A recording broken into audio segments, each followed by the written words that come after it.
Okay, let's go and share this now that we're live. Hello, everybody. We're live. We're going to share for a minute or two or three.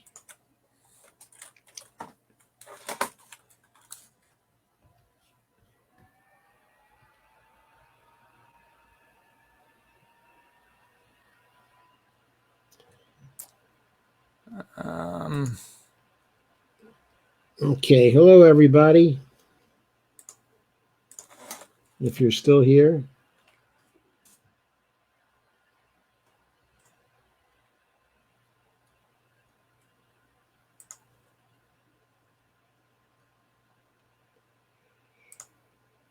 Okay, I'm going to do a little sharing. You do a little sharing too, Jeff, okay?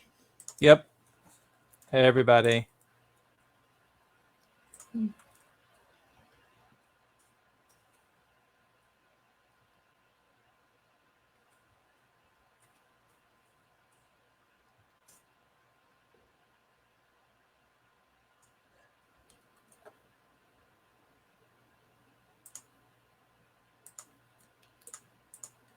Okay.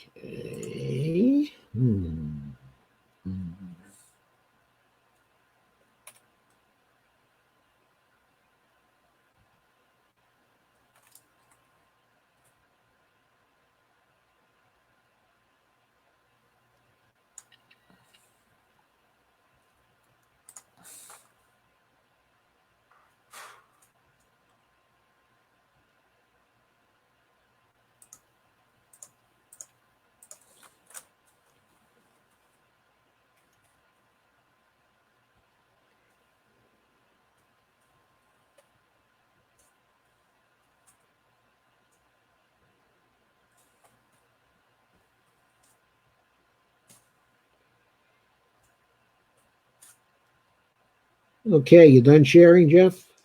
One more and then I'll be done. Okay.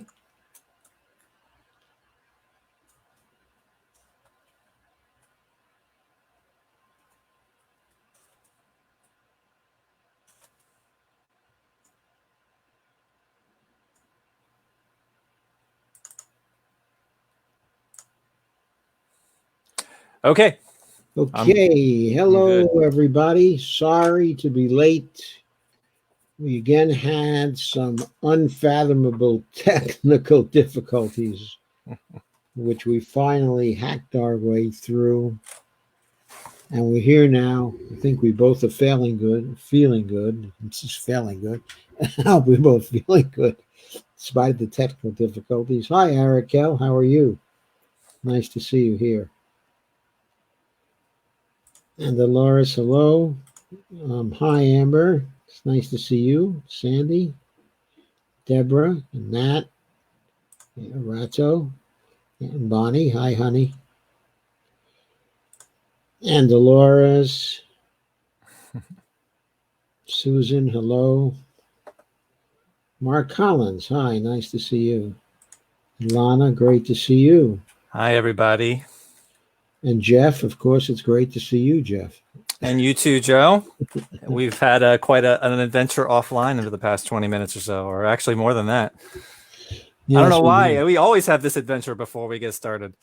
Yeah, and it doesn't seem to matter how early we schedule our pre-testing. We end up with an adventure somehow. Somehow I have to figure it out.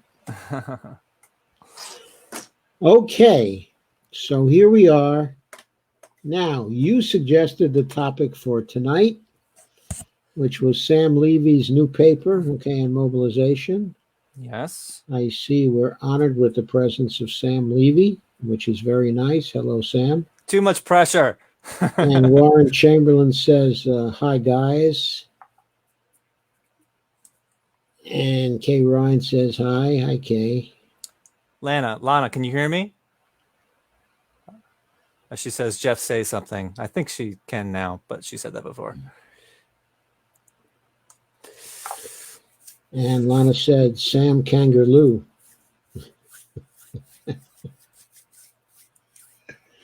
Okay.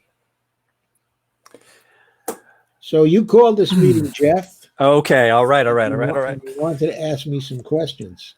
Well, with Sam's paper, I just wanted to talk about it, but I also have questions unrelated to the paper. I mean, I'm sure I'm going to have questions related to it, but I also have unrelated questions for you. But I think it might make sense to just catch up for a minute, and then we can talk about Sam's paper until we're done, and also his article on Medium.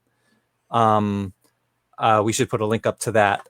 There's a sort of a supplemental article that he wrote. Yes, I have a link to Sam's article, okay, on Medium. Okay, it's already is in the description. Oh, great. It's a great. I also have a link to his new paper as well. Good. Yeah, so his article is sort of supplementary. It's I really enjoyed the article. It's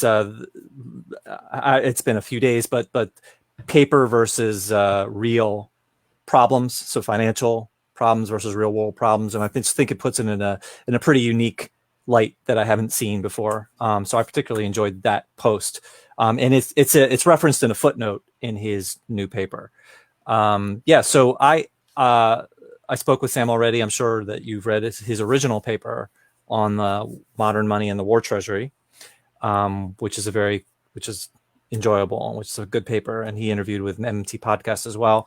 That's more of a how specifically the treasury managed inflation during the war.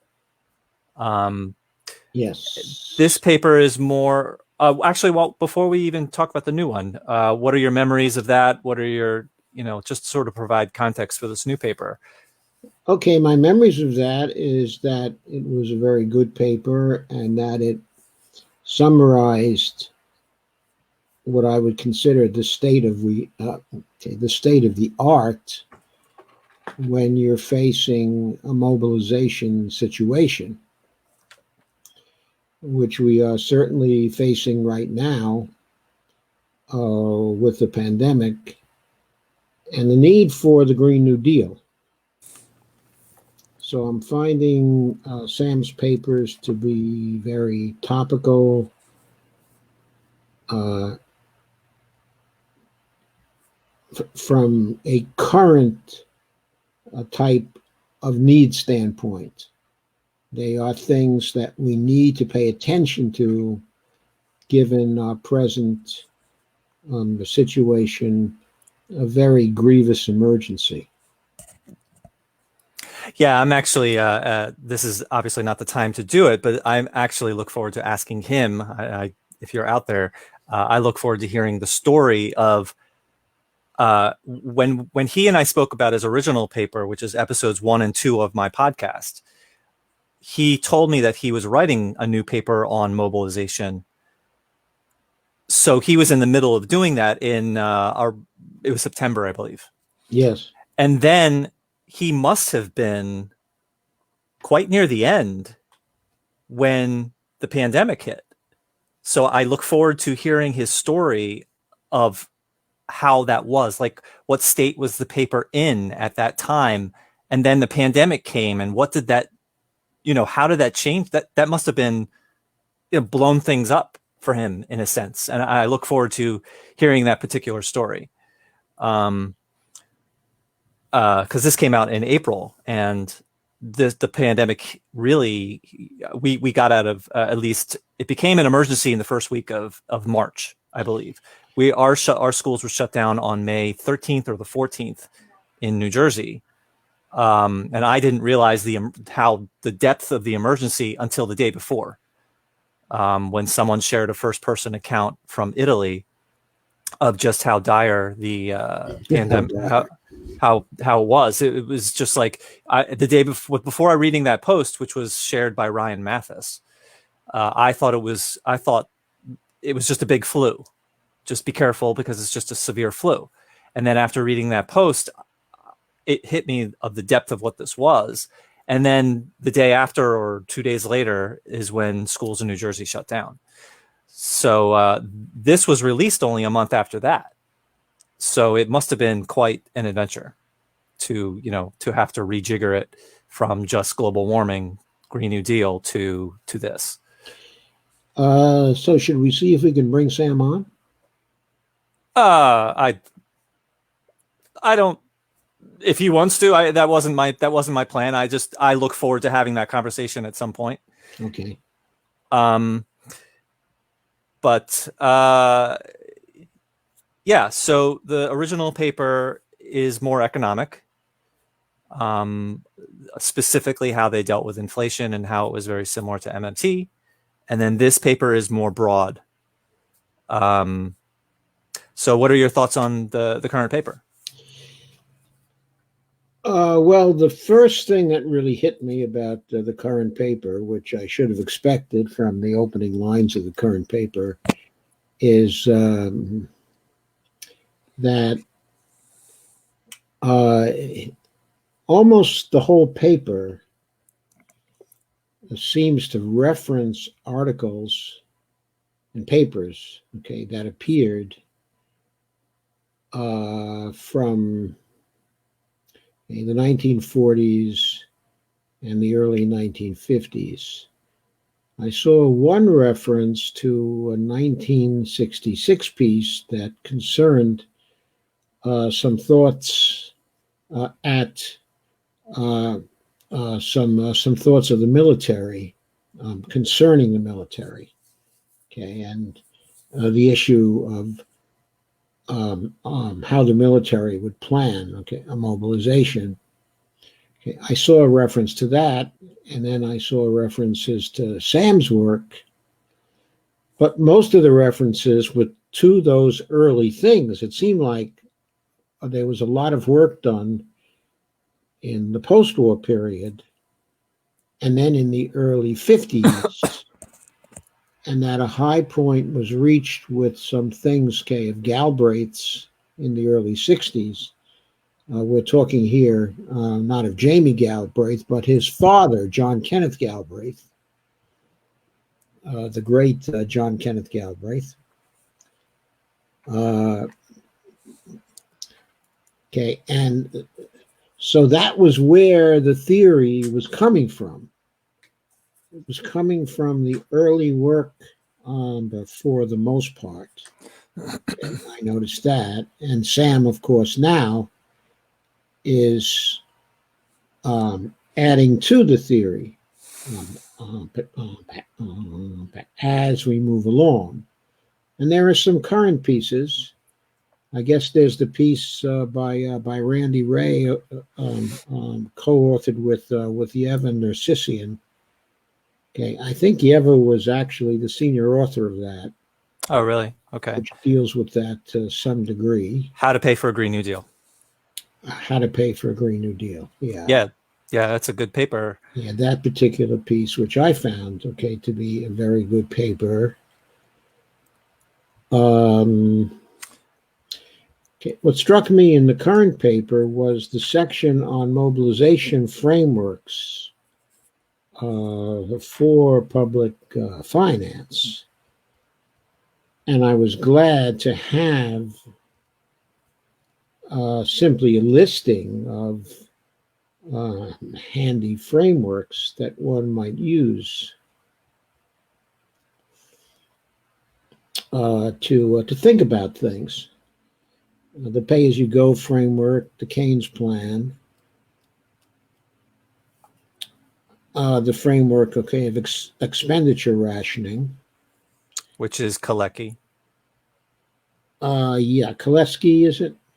Oh, is that how you pronounce it? I think maybe that's how you pronounce it. I've heard some people pronounce it that way.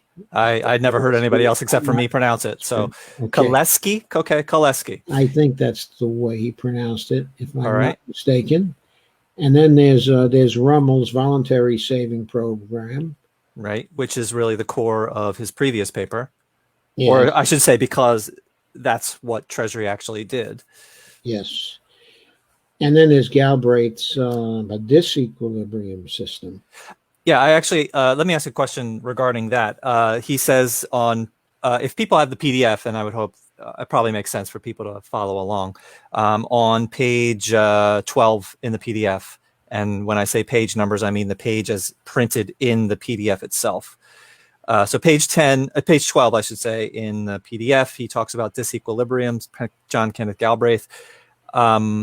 Actually, I'm going to hold off that question. I want to say a few small unrelated things first. Okay, go say a few small unrelated things first, then we'll get John Kenneth Galbraith. John, I want to address what you were saying before. I wrote some notes. I didn't want to interrupt you. John Kenneth Galbraith. My memory of reading The History of Heterodox Economics by Fred Lee. John Kenneth Galbraith was followed by the FBI for like 50 years.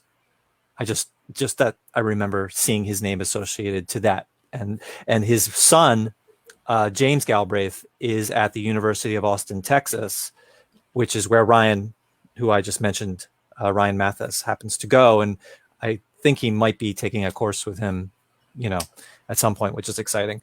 The one comment I wanted to make about, I'll leave that aside. I'll leave that aside. Disequilibrium regarding Kenneth Galbraith on page 12.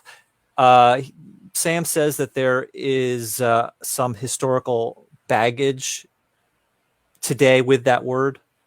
And I looked it up, and the wiki defines it as in economics, economic equilibrium is a situation in which economic forces such as supply and demand are balanced, and in the absence of external influences, the equilibrium values of economic variables will not change.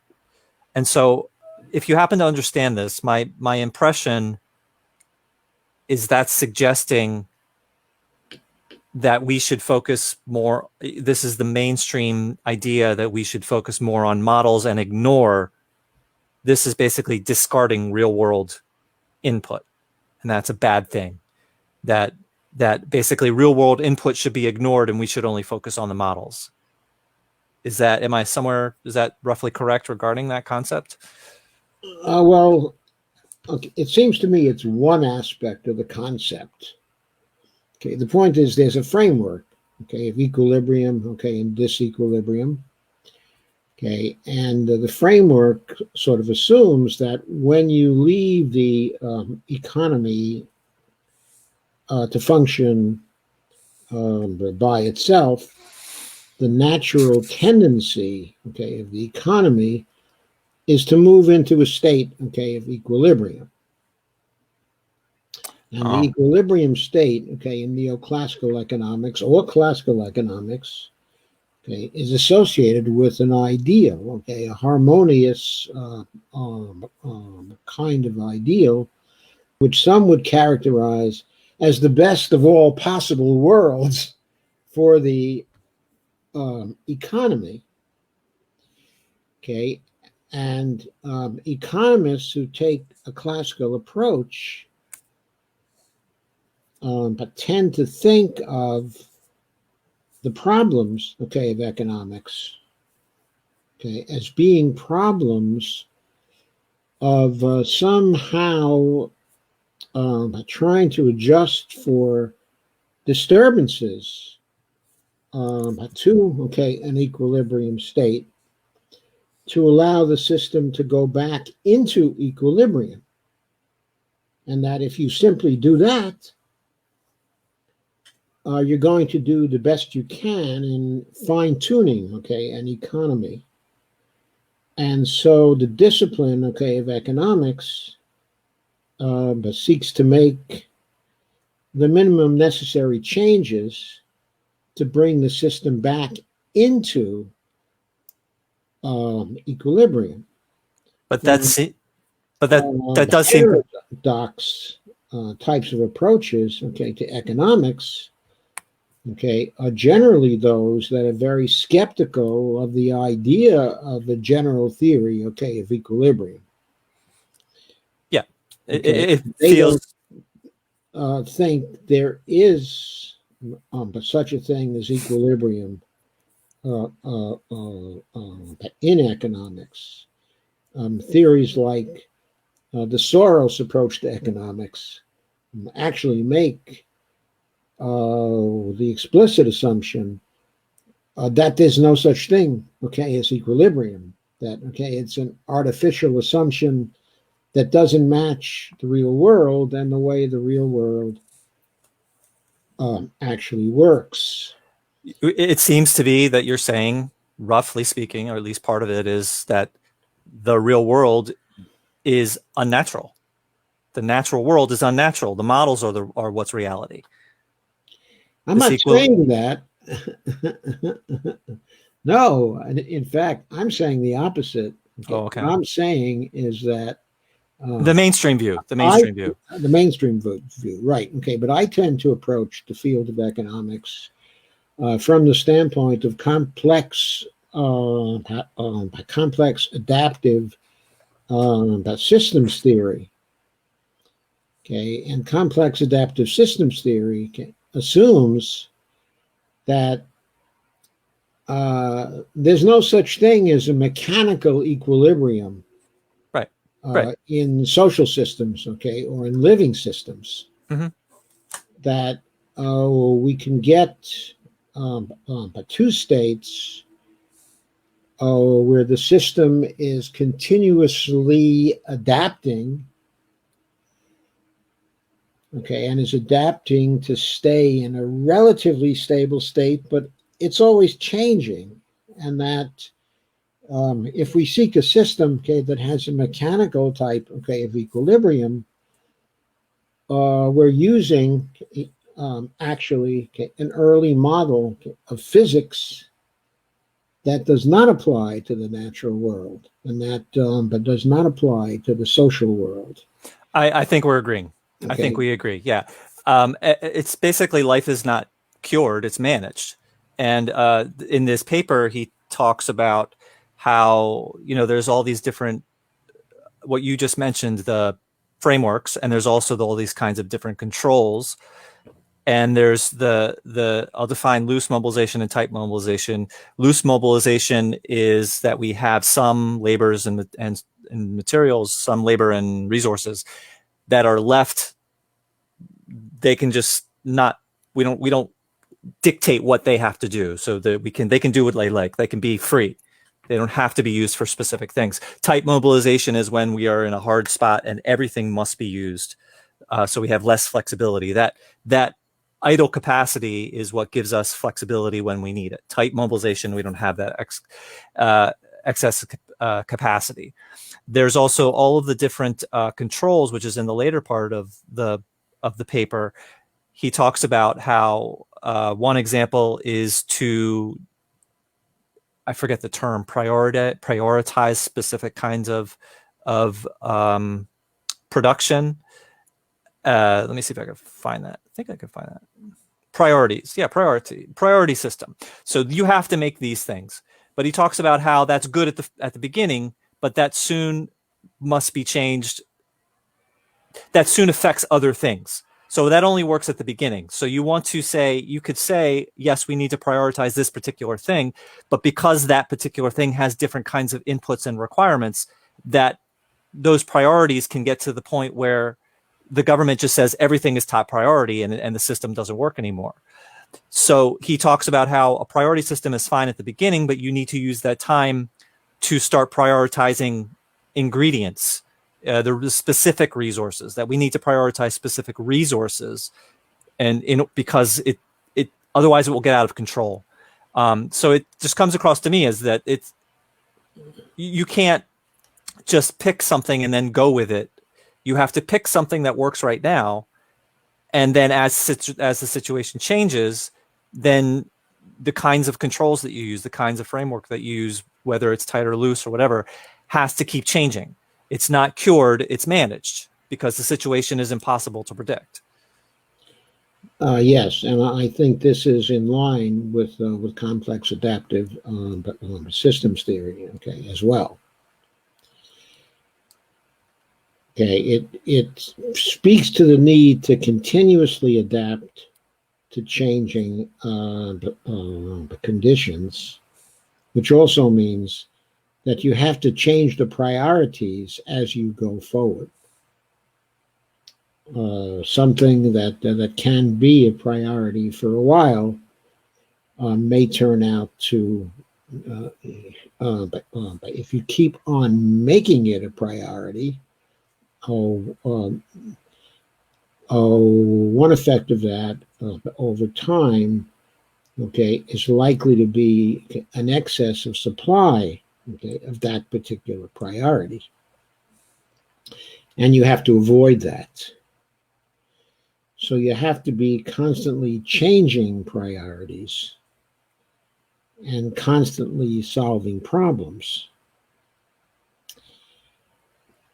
And that is a big thing that I got out of the paper and that I thought was a very important aspect of the paper. A good point that I think he brings up is that the crises that we face right now, you can't see the enemy. And what happened, I barely understand what happened. I just know like basically the headline, but violence in Michigan, that they actually shut down the state Congress, the state legislature, because of violence of protesters. Well, at that point, it was a fear, okay, of violence because the protesters, okay, were armed at that point. But I think just either today, okay, or yesterday, the protesters came back, and this time there was actual violence. Right, and they showed the governor in effigy with a noose. Yes, okay, as well.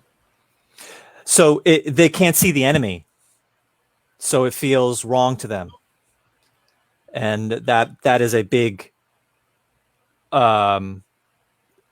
consideration of how we deal with the pandemic and global warming, because it is not obviously, the enemy is not obvious. So a significant part of the population is not going to something that is supplying us with a continuous feedback. In other words, these people are lacking, okay, a continuous feedback. Okay, if they do something wrong, they do not immediately get punished for it, and so they can't see it. In other words, they may do something wrong, okay, by exposing themselves, okay, and others to the disease, okay, but they may not contract the disease at all, or they may contract it, okay, in a very mild form. 2 weeks from now. Contract it, yes, 2 weeks from now, or something like that. So they don't immediately get a feedback signal saying, "Hey, buddy, you're doing the wrong thing."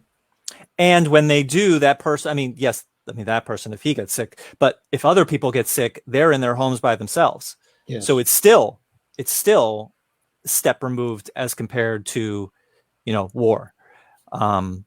So that is a significant part of this paper, that for a lot of people, they're going to believe it, but only if there's there is going to be a significant part of the population that won't believe it. And hopefully it's going to be a moderately small part of that population, because they're going to have to be, to some degree, coerced. That's where I see the precarious. That's where it's going to be precarious, because if all these people are doing,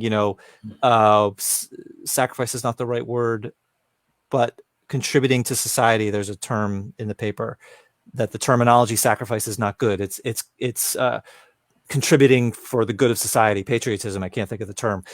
If all these people are doing these patriotism contributions for the collective, then that's going to cause tension with the part of the population that thinks it's a conspiracy, or think that just, we're wrong. If that population is small, then we have a chance to control the situation.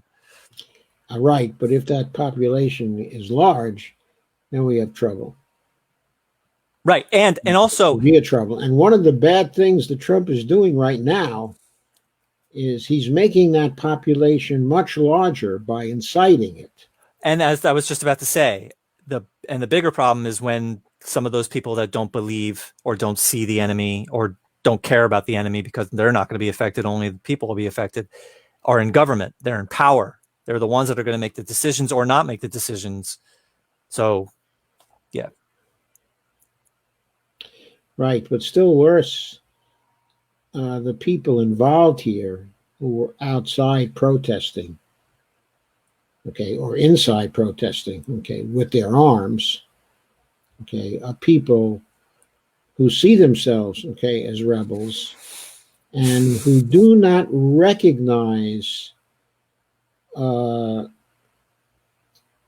Service. Thank you, Sam. Service. the election of the governor, okay, as being a legitimate process. Why? I don't know that part of it.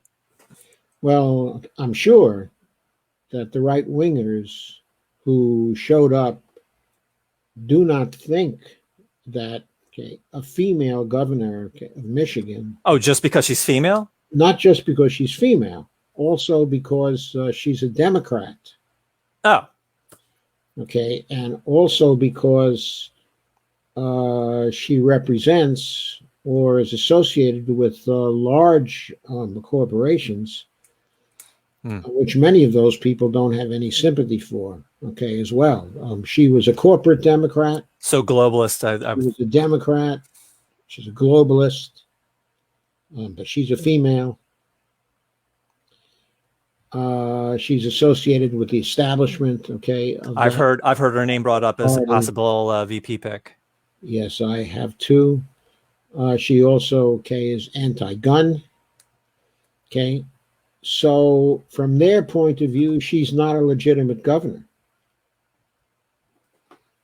Okay, then. Okay, so that also fuels their anger, okay, and their rage. And then Trump also fuels it by basically encouraging those kinds of protests. So what he's doing is he's undermining civil order in Michigan. And he's also been undermining it, okay, in other Democratic states, okay, as well. But through his attacks on the governors, and all his attacks seem to be directed at the Democratic governors of states.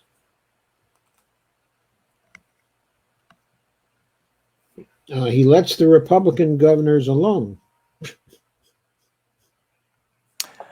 Okay. Okay. So that's where we are right now. See, I consciously try and not follow Trump as much as possible, and you're just validating my decision. I have a specific question just on terminology. It's on page 23. Just the idea of demand pull and cost push. If I just demand pull inflation, cost push inflation. If I'm understanding it, it's just where it starts. So demand push is that a lot of people want a Cabbage Patch doll, and they go to Toys R Us and they fight each other. That's maybe it's a bad scenario, but demand push starts with demand, and then there's not enough production to meet that demand. Okay, it's not a demand push though; it's a pull. Okay, demand pull. Oh yeah, forgive me. Okay, demand pull pull versus cost push. They both end up being the same thing, that there's too much demand for a particular kind of product, but demand pull begins with a lot of people want something.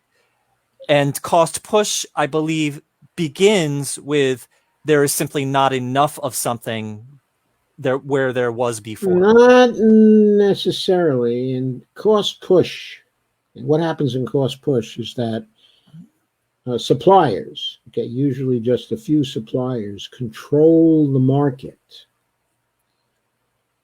So, in spite of the fact that demand in the market may not be too heavy for them to meet, they may deliberately restrict the supply in the market.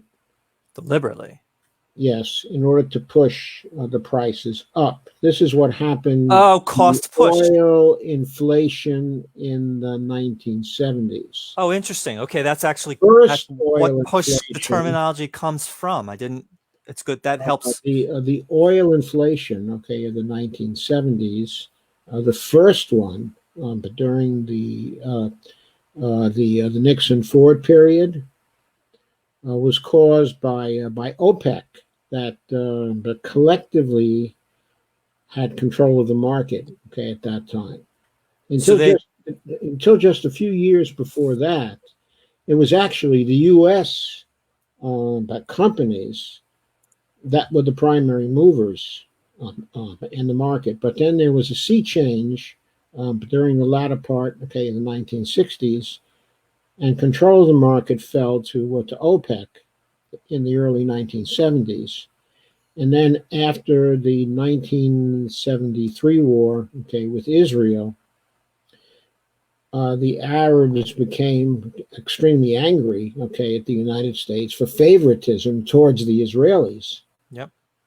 And they decided to punish us by raising the price, okay, of oil, which drove up the cost, okay, of oil here. And since so many things were dependent, okay, on oil then, it actually created quite a bit of inflation in like 1973, 1974, okay, and so on.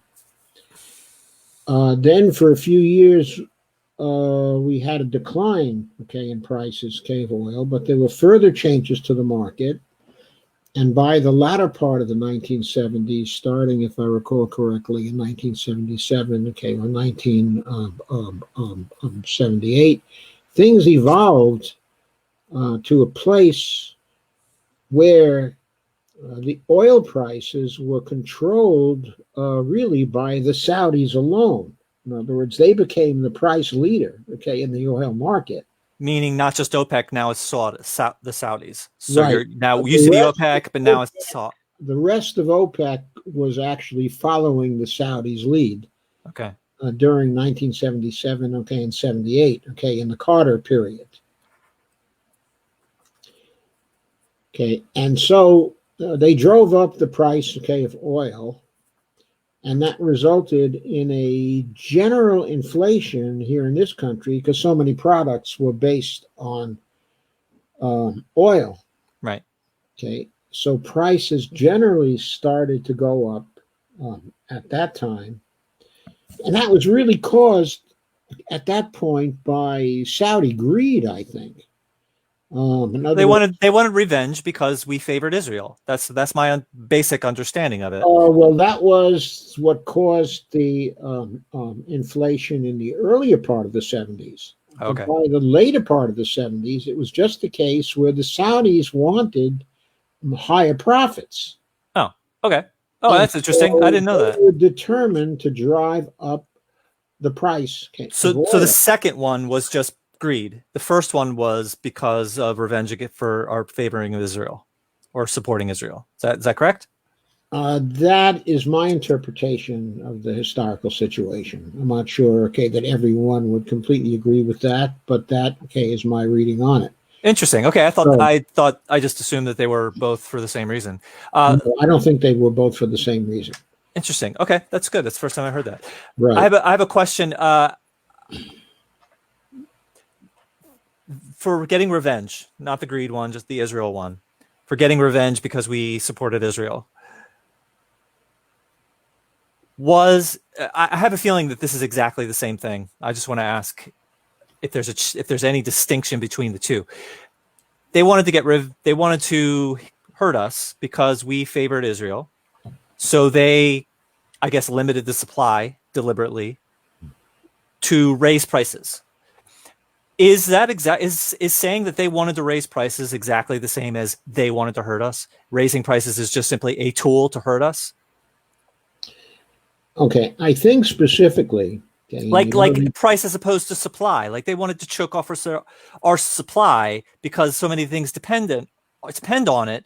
Is choking off our supply the same thing as they just raise prices so much that it would choke off our supply? They raised the prices by choking off the supply, by making the supply of oil, by limiting the supply in the market, and having too much demand for a limited supply, which drove up the price. Okay. But it resulted in it just caused chaos. I mean, that was right. The goal was just causing chaos. When a supplier tries to raise prices in a market without controlling the supply, then sooner or later they won't be successful in raising the prices because there's lots of supply inside the market, and therefore some people are going to be selling at a lower price. So the equilibrium is going to be to push the prices down. Got it. So they the way choked you off the drive supply the prices in order up to is that you choke off the supply. Got it. If Okay. you control the supply. So that's Okay. where the cost push actually comes from. They wanted to push the cost up. So they did something. Push the cost up. So that's interesting. They restricted the supply because they had control of the supply. And what finally broke the inflation, the latter inflation, in the latter part of the 1970s, was that new sources of energy, were brought online, because we had the deregulation of natural gas that was put forward, by Jimmy Carter, first, I believe, in either 1977 or 78. But it took a few years for that to come online. In other words, for the 5% of to actually be effective. 5% of American only started happening after Jimmy Carter was replaced as the president. I was going to say in time for the Reagan administration. I was going to say a silly joke that 5% of 5% of all of America was run by the solar panels on top of the White House, Jimmy Carter's White House. Yeah. Yeah. Okay, so that was a silly joke, but basically what happened there was that when the new sources came online, that caused a situation where there was an oil glut on the market. The Saudis were not able to completely control the supply anymore. So the price of oil began to go down. So inflation began to ease. So Paul Volcker pulled back on the interest rates. And as he pulled back on the interest rates, he had driven up the interest rates to 21%, which was choking off economic activity, which created a recession, at the end of the Carter administration, which Reagan benefited from, in the election. No. People were quite unhappy about that. They had a recession on their hands, and they blamed it on the federal government. And actually, the other issue that I remember that happened with Reagan was the hostage situation, that as soon as Carter left office, the hostages were released. The hostage situation was important, but it wouldn't have been nearly so important if economic times were good at the end of the Carter administration. But they were not good, because the interest rates were up there at 21%, and economic activity was finally being choked off by the Federal Reserve because they kept on raising the funds rate. Okay. So is cost push? Now it's like easy to understand. Cost push actually means something. You want to push the cost up. Cost push. And demand pull means something too. Okay, hold on, demand pull for a moment. Pull is caused by too much money that's available to people within specific areas. And the pull during the 1970s, but people thought that we had the demand pull inflation. In other words, a lot of them thought the inflation of the 70s was actually demand pull inflation caused by deficit spending by the federal government. And it was partially this situation. Well, it was partially this situation was also used as an excuse to ramp up the policy of keeping people unemployed of Nehru. Absolutely. That's so they pretended that too many people were working, and that's what caused the OPEC to choke off supply, basically. So that was the excuse. Not that. I'm joking. Okay, but there was a dynamic there. Okay, in other words, what was going on was that when we had a downturn, okay, in the economy, which was caused by the cost push, the rising costs that was slowing it down. Okay, and you'd have the rate of unemployment, okay, that was going up. Of course, the federal government started responding with Keynesian tactics. They first actually tried those under Ford, trying to do deficit spending. In other words, a fiscal cure for the recession. Okay, but when they did that, they found that relatively small deficits were going along with substantial inflation. Okay, and they misinterpreted the inflation as being caused by the federal deficits when it was actually caused by it was actually a cost push type of inflation. Interesting. Okay, so then that eased off for a few years, and then when Jimmy Carter came into power, by early '78, the Saudis were back with further cost push inflation. But of course, what Carter was trying to do at first was to increase federal spending because we were in a recession still, and he was trying to get out of the recession. So he spent more at the start.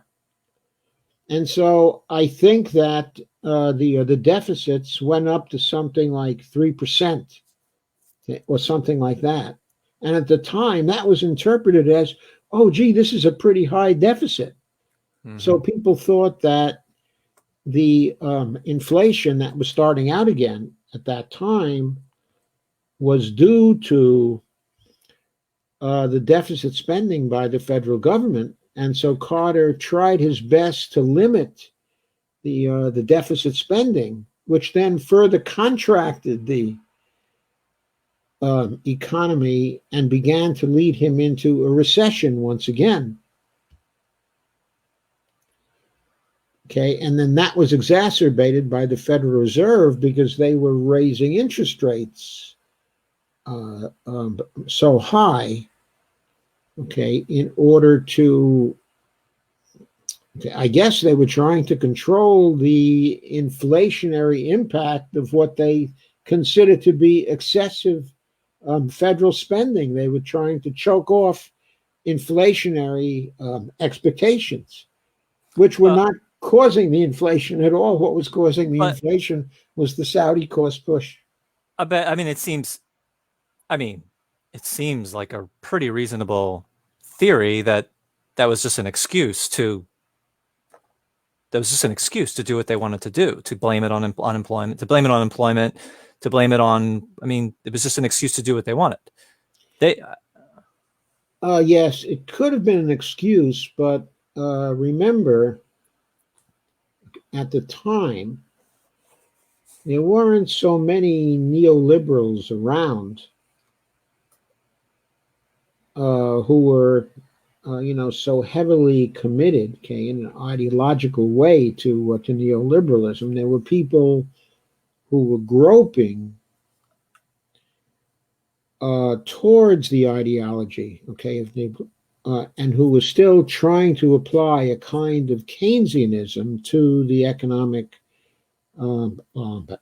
situation. I don't know whether I would characterize Paul Volcker, okay, in 1980, let's say, as a neoliberal, okay, as much as perhaps a Keynesian who was trying to apply monetary policy to an inflationary situation at that time. Okay, I think the conversion to neoliberalism, the broad conversion to neoliberalism, only came later with the progress, okay, in the 1980s and the success of Reagan at the polls. which led, okay, a number of Democrats to basically convert to neoliberal points of view. But during the latter part of the 1970s, there was still, okay, an awful lot of Keynesians around that were thinking in terms of a Keynesian framework, okay, and not in a neoliberal framework. Well, you're reminding me of when I interview you about you, and you brought up how there was a few influential books that you had read that were basically precursors to MMT, to Warren Mosler's book, and that one of the authors was an advisor to the Clinton White House at the beginning of his administration, and he knew the truth, and they got rid of him. So it shows that the Clinton administration, which in my very limited view of the history, that was the peak of the beginning of the neoliberal era. Like, it began before them, as you were saying, but I feel like Clinton sort of like, let's do this, neoliberal. But he knew he had that advisor on his team, and therefore he knew. Okay, was Eisner. Okay, it was Robert Eisner. Okay, he had been a professor of Clinton's. Professor. Oh, okay. Yeah, he was a professor.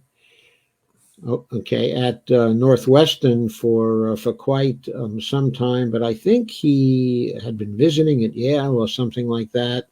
Okay, and he was a professor of Clinton's. Okay, at that time, so he had something of a friendship. Okay, with Clinton, and so he was one of the early advisors. Okay, of Clinton. And he was not, okay, a neoliberal. In fact, he was very much a partisan of Social Security, okay, and a believer in the idea that the whole take that people had on Social Security, that it was somehow paid for by the trust fund. Eisner knew very well that it was not a matter of the trust fund, that it was actually a matter of what Congress was going to appropriate. Right, as you say, his book was he was basically a MMTer before we had MMT, and he advised. He was one of the precursors. Okay? Precursors, yeah. Right. Okay, and he was a professor of, at least I think he was a professor of Matt Forstater. Oh, wow. For example, so there was, there was a personal connection there. Wow. Okay. Going back to the paper, I'd like to bring in his article as well, his Medium post. So there's a link in the description. He talks about how he distinguishes in this paper between real world problems and paper problems. And my interpretation is that paper problems are financial problems. And he talks about, like, one of the things I spoke about with someone today, and I've seen this issue come up quite a bit, is rent strikes. Yes. So people are desperate and they need their rents canceled or paid for, and they need that now. Yes. We're okay. Yes, now. That's right. We're okay. Like, my wife's Nancy Pelosi won't do it. Oh, well, but at least she has a drawer full of ice cream in her $20,000 one, in her two $20,000 refrigerators or $40,000 refrigerators. But so rent strikes. So people are desperate right now for their rent to be canceled or paid for right now. Like, they can't wait for people to get into government and federal, to demand our representatives to fully fund all salaries and whatever. All wages. Like, that's what we need, is for them to just pay wages for everybody. And that would, paying wages would be what he talks about, like the input, like he has a term for it, but the government can input for wages, which would affect, everybody can pay their bills, and then they can pay their bills, and then they can pay their bills. And the whole cycle would be backstopped in the way that you mentioned, that the government, the federal government, the issuer, is the only one who can backstop that entire process, such that everyone is made whole, is kept whole. So that's one way to do it. The other way is to demand that, or just forgive everyone on the other end, some other stuff. But that's not going to help us right now. People need to cancel their rent. So right. Okay. Or as Sam would put it, the buck has to stop with the government. they're the only ones who that it can stop with, such that everyone is left whole. Yeah. But that's paper. That's paper. That's financial. Yeah, that's the paper part. Yeah. They can fill in that. The reason that they can do it safely is because there's a vacuum.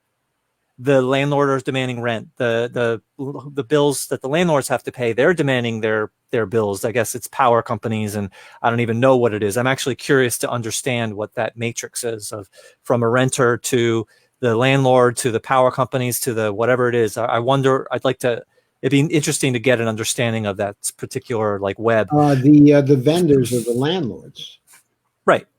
Oh yeah, cleaning companies and lots of vendors, okay, of landlords. So maybe it's a flatter kind of a thing as opposed to going deeper and deeper and deeper. But at some point it ends somewhere. That has to end somewhere, or it has to go back to the government. It's either a cycle or it has to end. I'm going all over the place here. I'm losing my point. So this puts rent strikes puts pressure on landlords, and yeah, I don't have much sympathy for landlords in a lot of cases, but that has an impact that imposes on everybody that the landlord owes monies to, and so on. And they could also demand it of the state, and I don't mean the government. I mean the actual like New Jersey state. Yeah.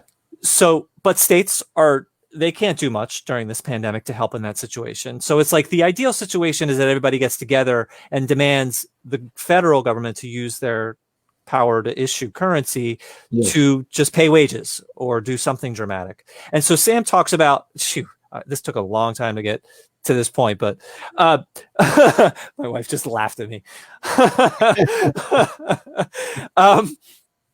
So the federal government, the federal government pays wages if they ideally, and that covers the paper problems.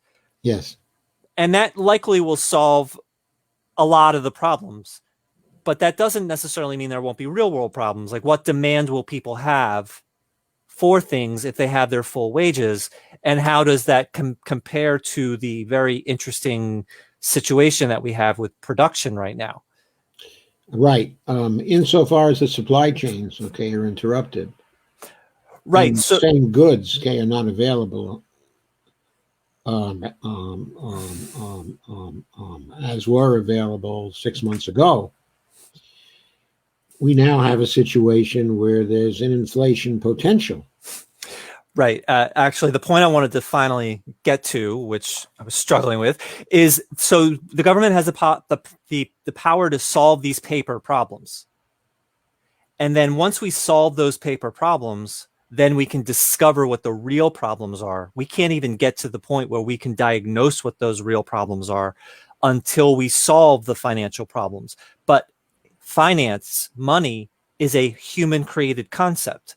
So we have the infinite power to manage paper problems if we wanted to. So a point that I got from Sam's paper is that there is no situation where paper problems can't be solved. There might be a real world problem that might impact it going forward, but we can manage paper problems, I won't say perfectly, but very well.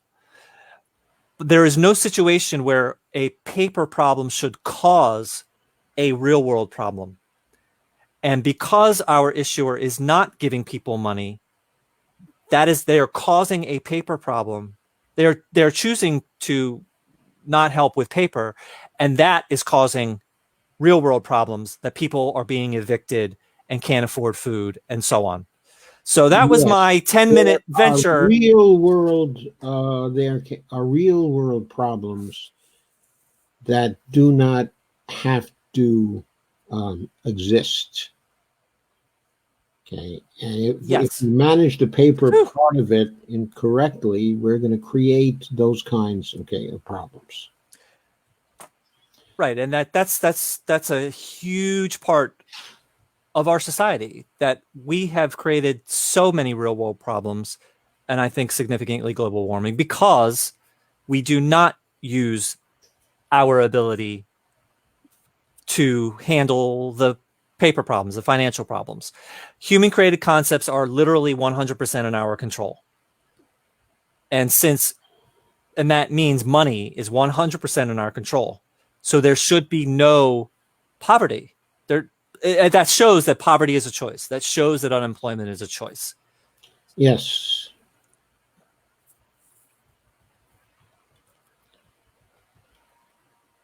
Hello? Yes. Yes. No, I was just, took me 10 minutes to get to a 2-minute point. So I'm just exhausted. Okay. That's fine. So I really liked the paper. I really liked his medium piece. The idea of paper problems versus financial problems. It brings it home. Abel Lerner's functional finance versus sound finance, and Right. just real world problems and money problems. That I just think it's insightful. I need to read it again. It's been a couple of days, but that paper I thought really brought that concept home. Yeah, there's a part right at the end of the paper where Sam talks about. He gives a few of his thoughts about who should bear the real burden, okay, of a real problems that we have in the economic system as opposed to the paper problems. And he has a series, okay, of bullet points. And he says that workers should not be bearing the loss. They should be protected. Yep. And he says if a large publicly traded business fails, the shareholders should be wiped out. He said, granted, a pandemic isn't the corporation's fault, but that's the risk they take when investing. He says shareholders get to take unexpected types of gains, so they should take the unexpected losses. And if they are a shareholder, roughly by definition, they're not desperate. He didn't say that. No, that's my just interpretation. Well, that could be one interpretation, but the point is that when you invest in a business, and especially a publicly traded business, you are taking a risk. Okay, one of the principles, okay, of capitalism is that investors are supposed to be taking risks, and that they're supposed to be absorbing the losses. And people in poverty are not going to be taking those kinds of risks. People in poverty don't get a chance to take those kinds of risks and don't get a chance to have those gains. So they ought to be protected from the loss of something that's entirely not their fault, entirely unexpected. For the same reason, small businesses shouldn't be relieved of all of their losses. But small businesses are good for communities, so we shouldn't let them get wiped out either. And I thought it was interesting to compare what's been happening in the last month or so since the relief bills have begun to appear. The large publicly traded businesses are getting bailed out. Workers are not being protected or hardly being protected. In other words, they're being protected with a $1,200 stimulus for each one, and they're being protected through using an unemployment insurance system that is not working, that they're not actually able to register for, and even after they register for it, it isn't getting them the extra $600 a week that was promised in the law. because the state level unemployment insurance systems aren't working. Oh, so the bill that says you get your full salary plus 600, you're just not getting it?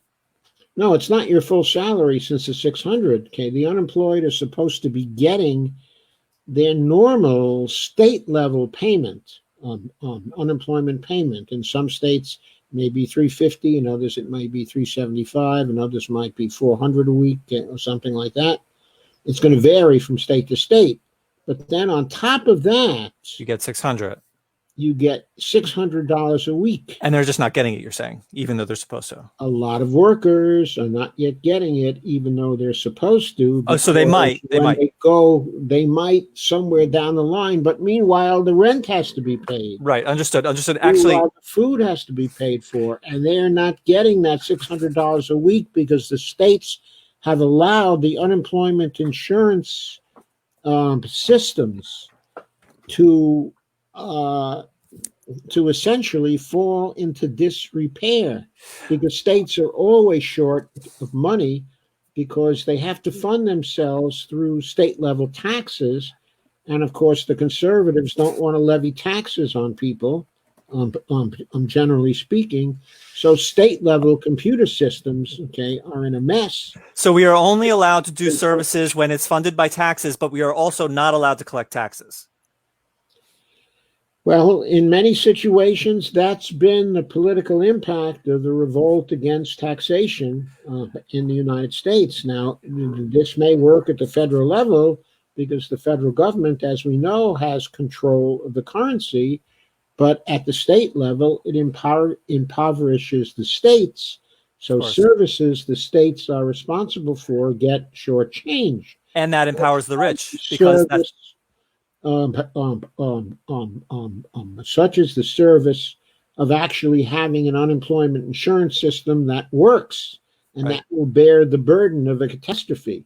And by doing that, by choking the states like that, that empowers the rich in that state.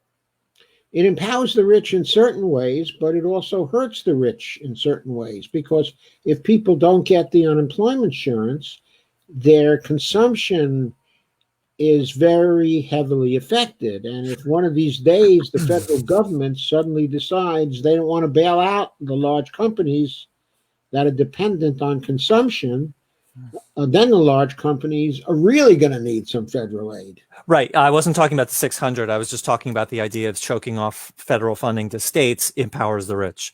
I am not getting my 600 because my company is trying to do a nice thing and is paying us, which is great. But because they're paying us, I'm not eligible for unemployment, and therefore I can't get my $600. And I don't know what they're thinking, because they could save all of that salary by not paying us. Yeah, they could save all that salary, but maybe they're part of a federal loan program that they have to keep it. Oh, geez. You read, speaking of which, you read a draft, an older draft of the article that I wrote about the Paycheck Protection Program. Yes. It has just been released. I'm not sharing it until hopefully it's going to be shared, published. I asked Gower Initiative to publish it. So hopefully they're going to publish it. It has been, I'll share it after it's on there. Actually, I would love it if maybe you might consider just by yourself. I don't feel the need to be there to do that as an article some night. Oh, you mean to review your article? Sure.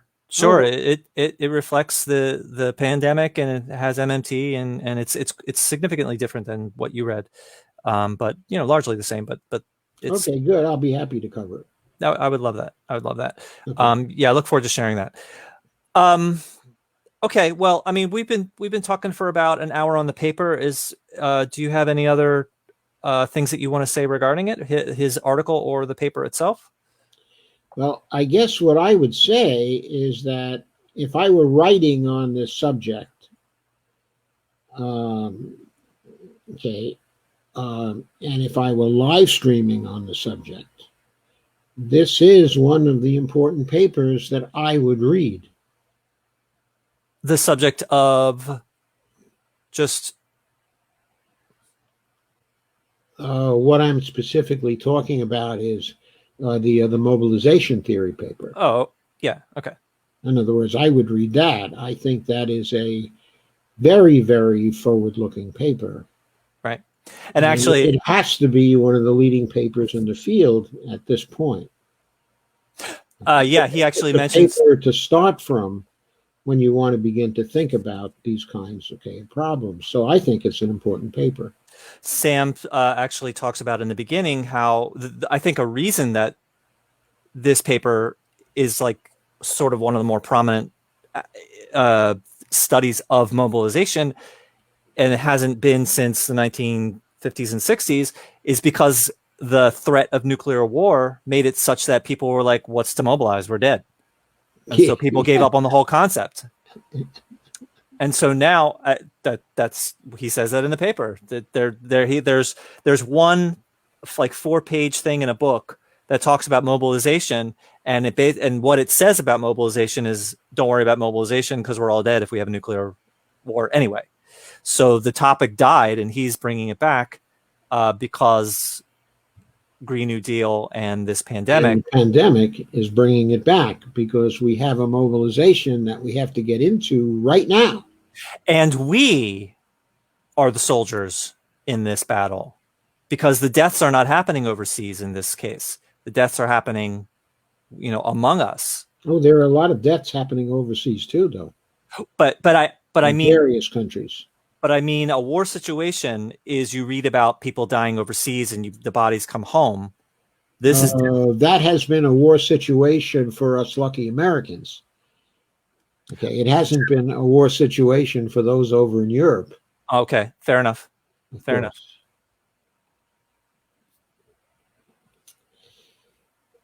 We still, though, in spite of the very high number, of deaths here, in terms of deaths per million, we're still not quite at the top yet.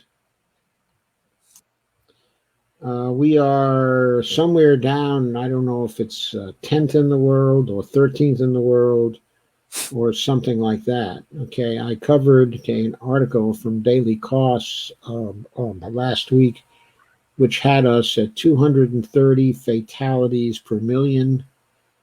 Okay, we're about to go that high, or something like that. There are many nations that have a lot more fatalities per million, than we have, including the UK, Italy, Belgium had something like 660 fatalities per million, really high, in some of the European countries. But in some of the European countries where the testing, and the contact tracing has been very vigorous, as in Norway, for example, the fatalities per million, as of this morning, were only 42 fatalities per million. And what was the number for us? Did you say that? It was this morning. It was something like.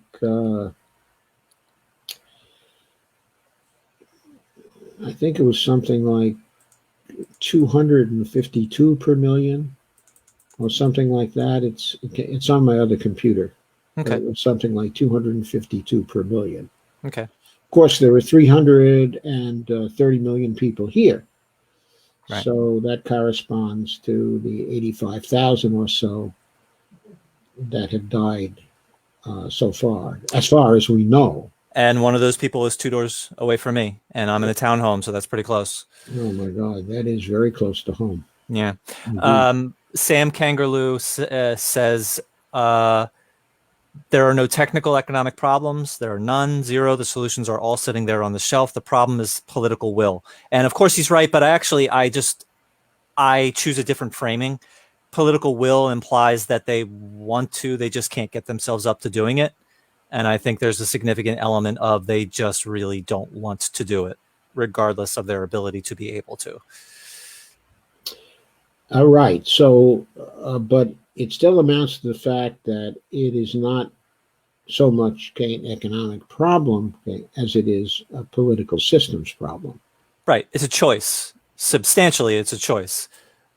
Well, but it's more complicated than simply a choice, okay? Because there are many people involved in that choice.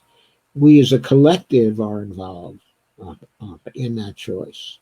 Right. Okay, when we talk about the choices our Congress people, okay, are making, they're somewhat constrained in their choices by their donors and their perception of their power in their decision-making situation, vis-a-vis the donors on the one hand and the people on the other, and how they have to function in the middle of that by cross-pressuring. And then, of course, the donors have choices that they rationalize in terms of what they're supposed to do for the stockholders, okay, in their corporations. And then all this relates to the ideology, okay, of capitalism. And by the time that everybody gets through rationalizing the current situation, we all sort of like to think that we're powerless and that we have no choice. But in the end, we could get, we could be doing a general strike. We Right. could be trying to get the whole economy into a paralyzed state until they listen to us, until they do the things that are necessary to keep most of the people whole, the very, very heavy majority, if not all the people whole. The federal government has the financial power to do that. And as usual, it's just not doing it. It's starting it. It's starting at the top, and it's giving a pittance to everybody else. And time goes on farther, okay, and farther, and they never get around to doing anything for us. And the Republicans are sitting on their hands. And I personally think the only way they're going to do anything is if Trump suddenly perceives that he's bound to lose in the fall and that he has to change the broad perceptions of his administration by the people. And he might somehow change his mind about that. But the very way the Democratic Party has set up the coming situation for the fall, in other words, with Biden as a terribly weak candidate that Trump is facing, that Trump facing Biden and looking at how he functions gives Trump the confidence that there's no way he's not going to be able to beat Biden like a drum. Right. And because of that, we are not going to get anything because he doesn't need to do that because Biden is so beatable. That's what he thinks. Now, he may be wrong. That's what I think. Well, I think that's one calculation, and there's a lot to the calculation. But it's also true that things might get so terribly bad. Now, we know now that after the latest news from the employment people, we know now that there have been 36 million new unemployment claims. 36. 36 million over a period, okay, of 8 weeks. And we know that there were already 6 million unemployed before that. So that comes to 42 million. We know that's the U3 statistic coming up when it finally catches up with what has actually happened, okay, already happened. We know that U3 is a poor measure, okay, of unemployment. That's just headline. Right. And, okay, I read an article just yesterday that went through the painful and gory details and the likely conclusion that I drew 3 live streams ago, that actually right now, well, even before this latest report, we were looking at actual disemployed of 47.7 million people. And now, with another 3 million, by my calculations, we're at 50.7 million people who are disemployed. Okay. In a country where healthcare is hooked up to your job. In a country where healthcare is primarily hooked up to your job, yes. I want to see if this may not work, but I'd like to see if I can share a screen just to show a picture. Sure. Let me see.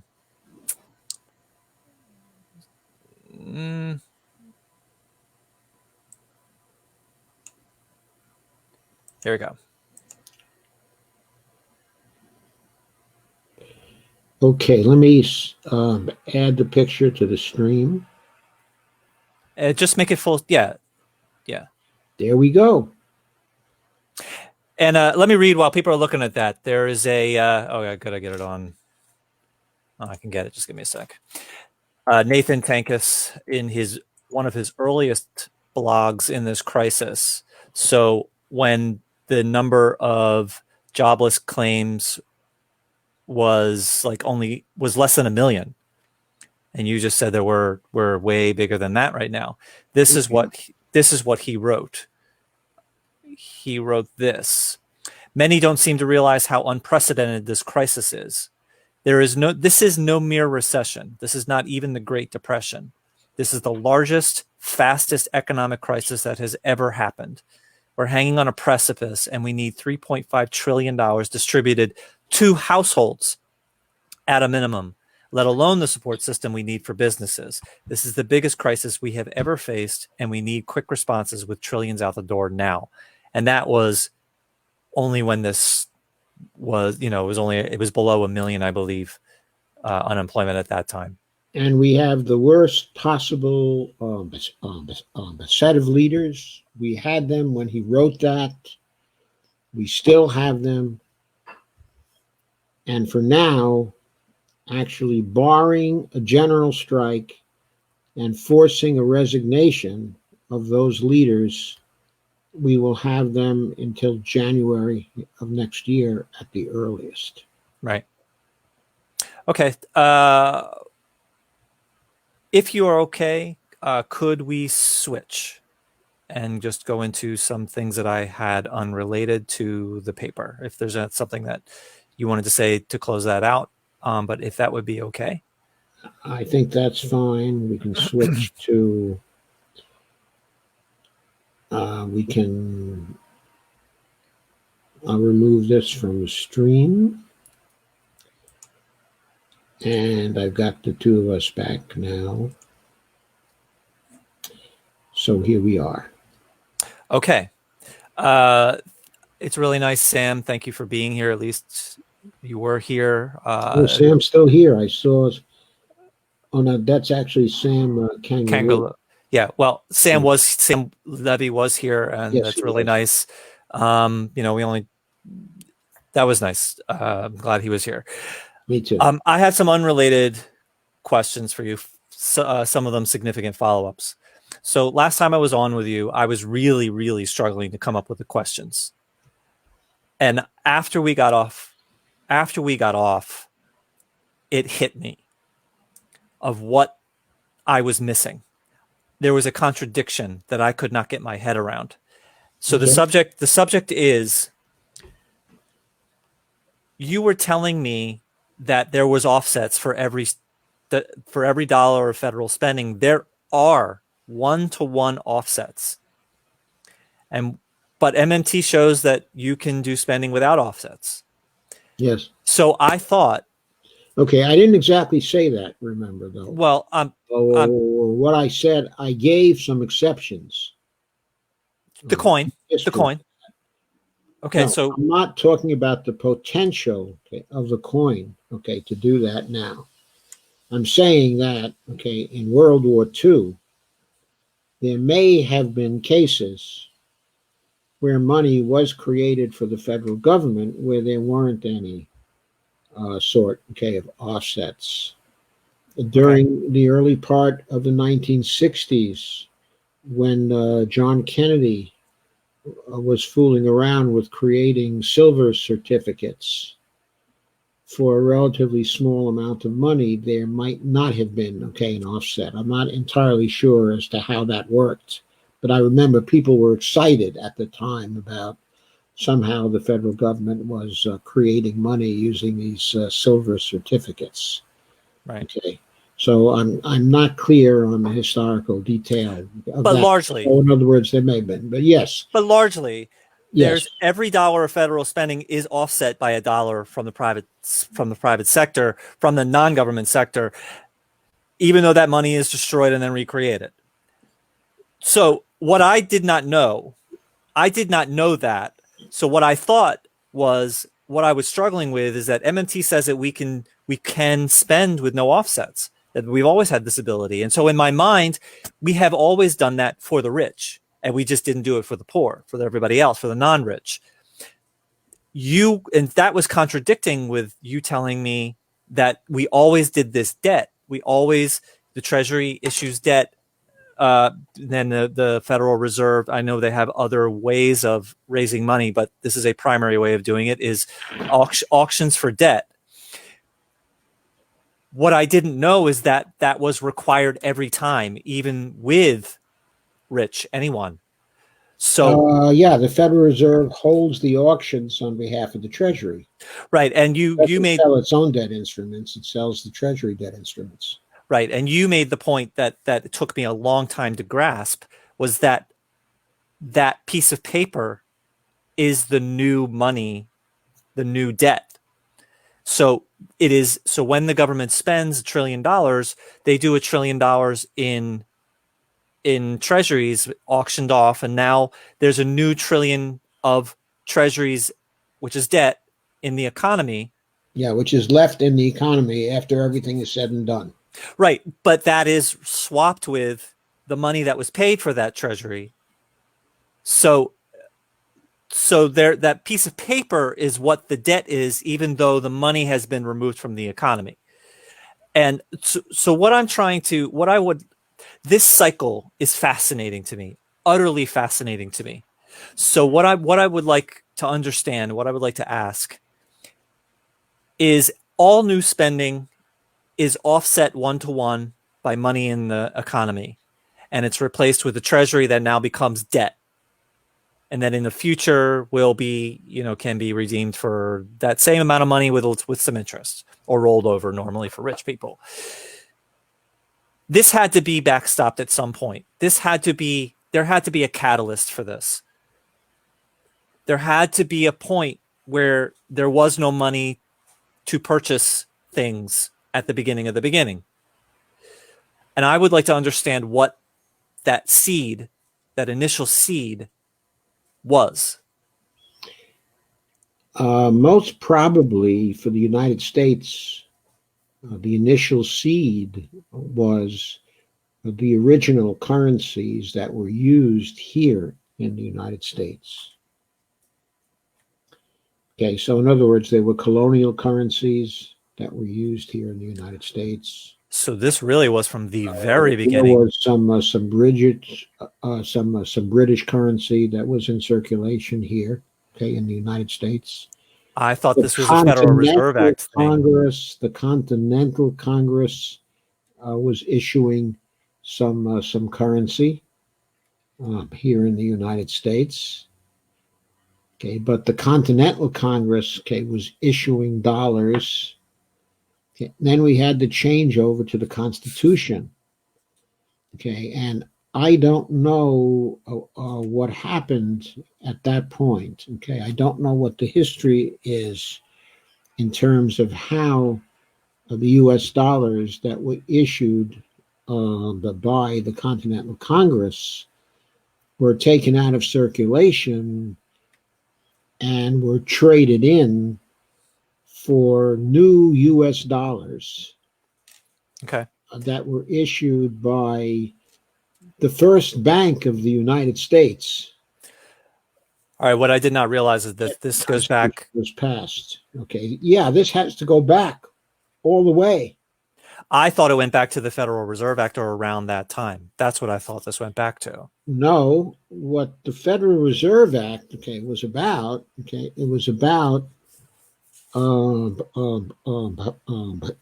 putting the major cash issuing power, as opposed to coin issuing power, in the hands of the Fed. Okay, prior to that time, the Treasury Department was issuing currency. Okay, it did not issue all the currency because there was gold, that was getting traded, as well. Okay, and the banks were issuing currency. In other words, there were banknotes that were getting traded, as money in the United States. All kinds of commodities were functioning, as money in the United States. Okay, but U.S. money was being issued by the Treasury Department. Wow. Okay. No, So even after the founding of the Fed in 1913, the Treasury Department was still allowed to issue and keep as much as, I believe the limit at that time was $400 million in Treasury notes that were actually printed by the Treasury. Okay, now the cash that you have in your wallet at this point is actually Federal Reserve notes.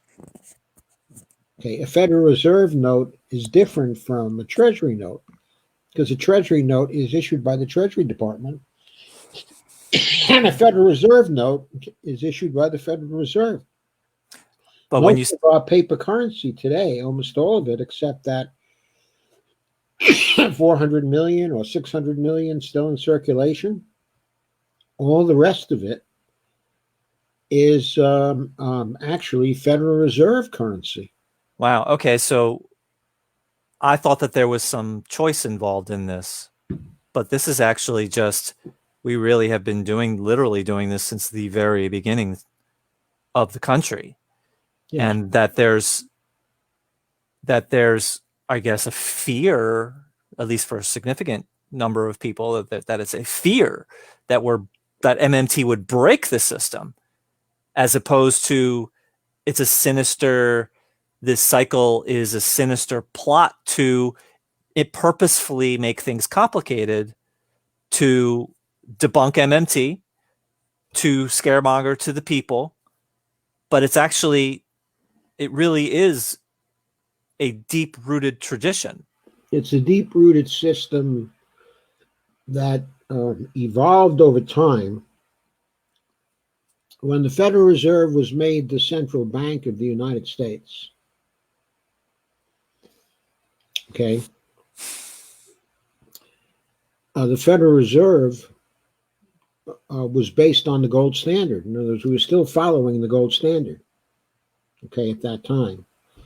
So the Federal Reserve was limited in what it could print by the need to fulfill the gold standard and what the exchange rate was in relation to the gold standard. Like gold was priced at first, I think, at $16 an ounce, and later at $32 an ounce. And after the Second World War, we were trying to maintain that price of $32 an ounce until we finally went off the gold standard under Nixon, when he closed the discount window. Oh no, I'm sorry, I don't mean the discount window. I mean the gold window. I also have to clarify that domestically, the gold window was closed by Franklin Roosevelt in 1933. But it got completely closed, by Nixon in 1971, because until 1971, foreign countries had the option of exchanging their United States dollars that they had gotten through trade for gold, with the price of gold being set at $32 per ounce. And foreign foreign, I would think that they're like domestically on a gold standard, there's a lot of pressure by all citizens, foreign and a foreign exchange for gold, that there would be less uh, amount of less quantity of pressure, but each one of those could be a much larger quantity. What happened there was that as we got deeper and deeper into the Vietnam War, there were people who were doubting the strength of the currency of the United States. And that sentiment was very strong in France. So the French began a run on the dollar. Meaning they went and wanted gold. They came to the United States, to the gold window, and say, we want gold. And they were creating a run, okay, on our gold. And so Nixon was advised, well, just close the gold window, and they won't be able to get our gold anymore. We'll be able to keep our gold. So that's considered a default or some serious. Well, there may be some people who considered it, okay, a default, but we always stood ready to change our paper dollars in for new paper dollars. So we would make one-to-one trade with people. In other words, if they wanted to give us old paper dollars, then we would give them our new paper dollars. Or if they wanted to give us their paper dollars, in other words, if they brought those to the Fed, then the Fed would be happy to give them new reserves in their spending accounts in return for the paper dollars. Mm-hmm. So we still stood, okay, in back of our money, just no longer with a commodity such as gold. Now, as soon as we went off the gold standard, most other nations just followed us. They went off the gold standard too, and that was the end of the gold standard. Okay. All right. So if I may, back to this cycle thing. Yes. I think that's to be able to explain that current spending is paid for with previous spending and going all the way back to state money before there was ever a dollar. We need to break that cycle in order to apply the knowledge of MMT, very, very roughly speaking, to be able to stop issuing debt, to be able to actually now I have a memory of talking with Sam, and I asked him a question of, selling bonds are an option. We don't have to sell them. And Sam said, yeah, I'm not going to go there. And now I'm understanding why he said that, of just how much is behind that. No, he might not have said it for that reason. Okay, so please, I'm curious. Okay. Article 1, Section 8 of the Constitution says that Congress has the power to coin money, and it places no limitation on that power. So Congress can create a coin. Okay, it can give a coin, okay, a face value. It determines the face value of the coin. That becomes legal tender in the United States. And since, it's legal tender, it is tradable for any goods for sale, okay, in the United States. What gives us the power to actually create money, okay, is the legitimacy of our state, first of all, and the constitutional authority Congress has.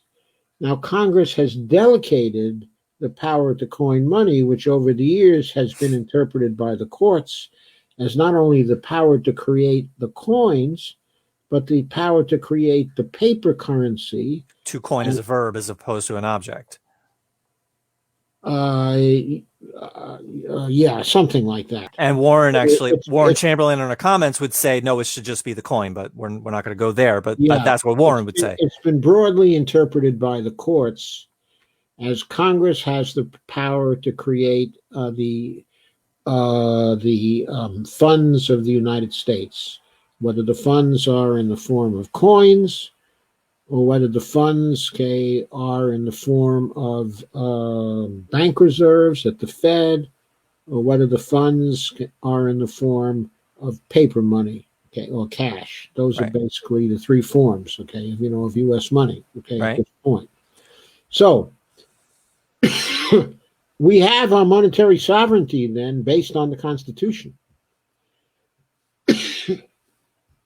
And at some point, the first bit of U.S. money created under the Constitution was created when money was first issued by the Treasury Department of the United States. Repeat that, please. Okay. The first money was at some point created under the Constitution by the Treasury Department of the United States. Okay. Now, most probably after the Constitution was ratified and the Treasury Department was set up, they began to issue coins and most probably paper money. Okay. Though I don't know exactly when they began to issue paper money. But I know it was common at that time to issue paper money because the Continental Congress was issuing paper money. I couldn't defend this, but my memory of reading that it was 1796 was the first dollar. That could be. I never paid real close attention to when the first dollar actually was, but it very well could be. Okay, so this cycle of there is one-to-one offset. So what does, well, two questions. One is, what do you happen to know of a work paper, a prominent academic paper that explains this cycle, the nature of this cycle, and maybe how it goes back, but the nature of this cycle of purchasing debt with one-to-one offsets for all federal spending, which creates debt by definition, and the idea of how to break that cycle and to start doing what MMT would recommend doing? Okay, there's an article by Randy Ray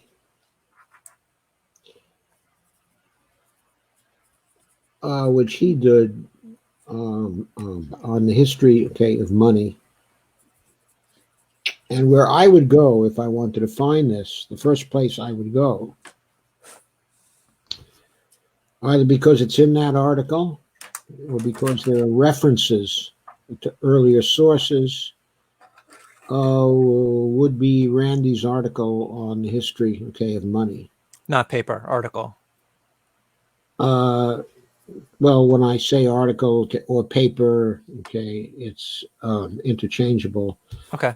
I think he wrote something like that for the Levey Institute back in the 1990s. So I would look through his papers there. Okay, great. And see if he's got some publications on that. But he's always been very interested in the history, of money. And now I'm seeing why it's important. I mean,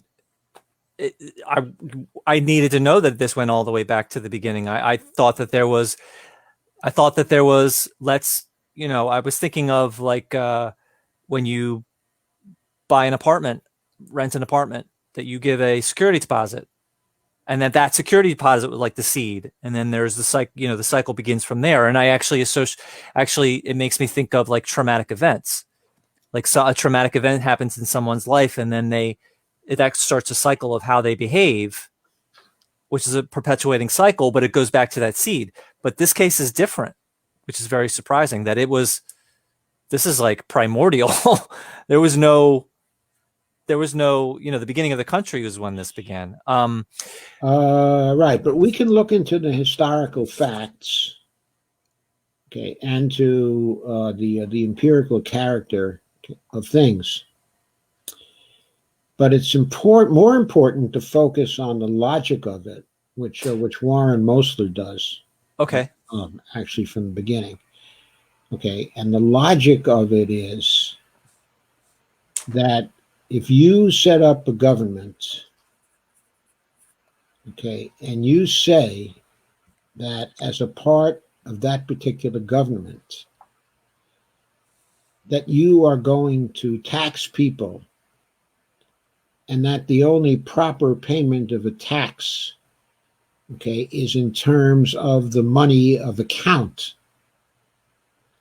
then you won't be able to collect any taxes Until you spend. until you, the government, has issued the money of account to someone, which means, okay, until you spend. Okay, the logic of that, okay, is inescapable. It has always been inescapable to me. Okay, that short circuits the history and the cycle. Yes, and it short circuits the history. It's interesting to look at the history, okay, and it's interesting to see if you can find a clean and pure case of this happening, actually happening. But whether you can, okay, or not, it's obvious you can't tax people, okay, in a money of account unless you've already got the money of account out there. Okay. So there it is. Okay, well, let me hit this from another angle. I spoke to Graham, and I just unfortunately the video went all kablooey, but you get used to it. It's it's just me on one side and him on the other side, and it's only my right half and his left half. Like literally, we're chopped in half the whole time. So it's awkward video wise, but you get used to that. But it went really, really, really well. So I spoke to him about what you helped me with a few weeks ago, month ago now at this point, of how the government spends, which tells the Treasury that they have to fill up their spending account, and then they go and do a deposit in the Fed, and the Fed marks up their accounts after auctions and whatever they do. And then the Treasury marks up the accounts in the real economy, which I hope the real economy is a real term. That's what I've been using. Yeah, the real economy is a real term. Okay, great. I accidentally got it right. What I didn't know what to say when we spoke, because I didn't know at that point, we hadn't gone into this cycle thing. The Treasury makes a deposit, which is similar to us walking into a teller or an ATM with a deposit slip and assets, money of some sort. The Treasury goes to the Federal Reserve and makes a deposit with a deposit slip and assets of some sort. And then the Fed marks up the size of the account. And that conflicts with my thinking before, where the Fed can just create money out of thin air. So why does the Treasury have to give them something in order to raise it? And now I understand it's this cycle of, how they have to issue debt, and this history of they've just done it. It's, I think, in a way simpler than that. Okay. The Federal Reserve has certain particular banking rules, okay, that it follows. If it's going to mark up an account, it has to have a warrant for marking up an account. Okay, a warrant is a message that comes to it, which triggers a business rule that is followed by the Fed, which says if you get this kind of warrant, okay, let's say $100 in cash or something like that, okay, then you have to mark up the Treasury spending account. So a warrant is just a fancy word for an instruction, and a bill, $100 bill, is an instruction, a warrant to the bank that gives it the legal authority to raise the number. Right. Okay. It works in that way. Okay. The way it works is it doesn't actually take the $100 bill and place it in the Treasury spending account in any kind of a physical way. In fact, it may take the $100 bill, okay, if the Fed is if the Treasury is actually depositing money in cash, which it doesn't do too often anymore. I think Coin. it's mostly using checks. Okay, it might be using coins. Okay, it might be using electronic transfers of some sort. Okay, but anyway, it may be getting electronic transfers from some taxpayer. Okay, and so then the Fed is getting these transfers, which are bound for the Treasury spending account, and then the transfer is the warrant for the Fed to mark up the Treasury spending account. Okay. Okay, but the first thing it does, of course, is to mark down the sender's account. So it's marking down certain accounts and marking up certain other accounts according to the business rules. So can you do two examples for me? One, coin. Let's say a platinum coin, $1 trillion or whatever. Yes. And then the second example of a treasury. If they get a treasury, then they're marking down something in order to mark up the treasury. Can you just say the basic accounting of both of those things? And also, where does the coin physically go after the account is marked up? Right. Okay. What happens with a treasury security is that the treasury security, okay, is made available by the treasury, and they issue it, I believe. Yes, to the auction. Well, I won't even say, okay, that it's made available. Treasury securities are offered to buyers through the auctions that are being held by the Fed. Okay. So buyers sign up to buy a certain amount of Treasury securities. Okay. And when they sign up for that, they transfer their money to the Fed. And when they do that transfer, that's the warrant for the Fed to do it. That's the warrant for the Fed to destroy their money and to mark up the Treasury spending account with new money. Okay, and then the Treasury sends the securities that have been bought to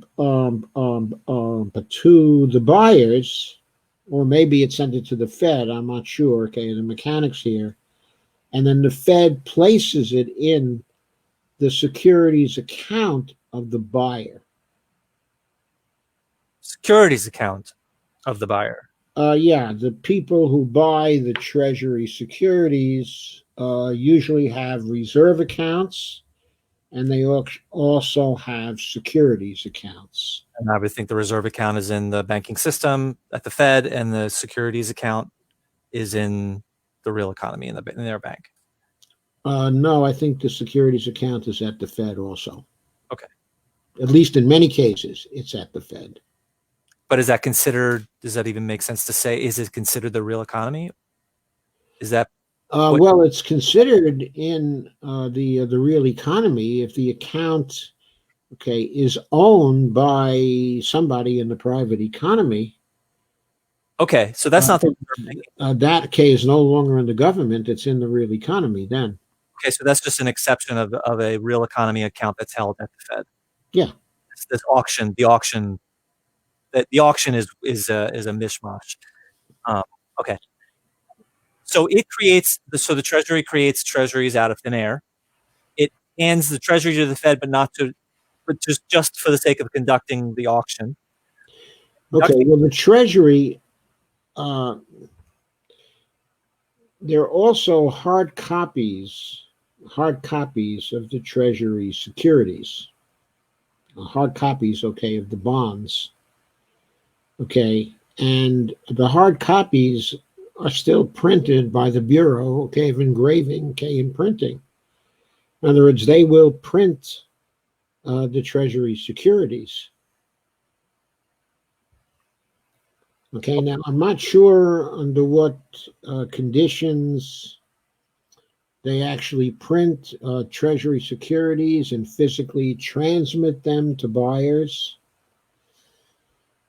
Okay, but I know the Treasury security accounts that are at the Fed, I'm pretty sure those are just electronic accounts. Okay, but the overall point is that the Treasury creates treasuries that is used for auctions. That someone buys those treasuries, which is paid to the Fed, and then the Fed lowers the purchasers, raises the Treasury spending account. That's the basic. Okay, well, it's not actually paid to the Fed. It's that the Fed collects uh, the money, okay, collects the transfer as the banking agent of the Treasury. Okay, so and then it marks down an account and marks up the Treasury account during the Treasury settlement process. got it. There's no intermediary. So the purchase itself is you lower the Treasury purchaser, and then you raise the Treasury spending account. The money goes straight there. Yeah, it happens actually pretty much simultaneously. Kind of in the blink of an eye. Yes, okay, because it's electronically done. Okay, and it's all part of the network. All right. So a coin. So a coin is. Oh, well, actually, before you say the coin, so this auction that we just went through, that was what you simplified to, or this is one example of how you simplified. Treasury makes a deposit at the Fed with the slip, and in this case, Treasuries work that amount. Okay, in the case where the Treasury security gets sold, it's the money coming from the buyer. Okay, that is the deposit. Okay, that is the warrant. Okay, so the Treasury is essentially the deposit slip. That yes, it's like a deposit slip. Okay, it's a warrant. It's not. Well, the wire transfer order, okay, is like a deposit slip. Okay, and the wire itself constitutes, I guess, the authority to mark down the buyer's account and to mark up the Treasury spending account. Okay, so that's the way I would put it. Okay, so this rigmarole, which I still want to get into, this is I said to Graham, you taught me the simplistic version is the Treasury makes a deposit at the Fed with a deposit slip like us, and some assets like we do. And this is when you look deeper into that, this is what it actually is. This is one example of how it actually is. That the Treasury itself, which triggers an authorization by a buyer, and that whatever is the permission slip, that's the deposit slip. And then their funds are what I got it. Okay, so that is simplified to the Treasury makes a deposit with a slip and assets, which is really helpful because that's something that we can identify with. Okay, so now if you could do the coin example, please. Okay, the coin works something like this. Okay, let's take the example, okay, the platinum coin. Okay, the platinum coin gets deposited at the Fed in the mints. Okay, it gets actually deposited into the public enterprise fund account of the mint. There is a public enterprise fund account that is owned by the U.S. Mint, which is a division of the Treasury Department. Okay, that's a separate account at the Mint, which was actually created by law, by the coin law. Treasury spending account at the Mint. Right. Okay. Okay. So when the Mint actually makes the deposit into the PEF, okay, then the Federal Reserve has a warrant to credit the coin. So the mint's communication of what that deposit was into the mint, the communication from the mint to the Fed is the deposit slip, and the asset is the coin in their account. Well, what happens is that the coin is brought to the Fed with the order for deposit into the mint's account. Okay, and then what the Fed does is, instead of actually depositing the coin into the mint's account, what the Fed does is it marks up the mint's account with the face value of the coin, and it takes the coin and places it in the Fed's vault as an asset, which will go on the balance sheet of the Fed. Which is that it remains that amount, whatever that amount was originally. Okay, so how does that work its way to? Ultimately, it has to get to the Treasury spending account so that it can go out to the economy. Is that right? Right. And the way it gets into the Treasury spending account is the Treasury Department, okay, is authorized by law at its will. In other words, whenever it wants to, it can sweep the mint's account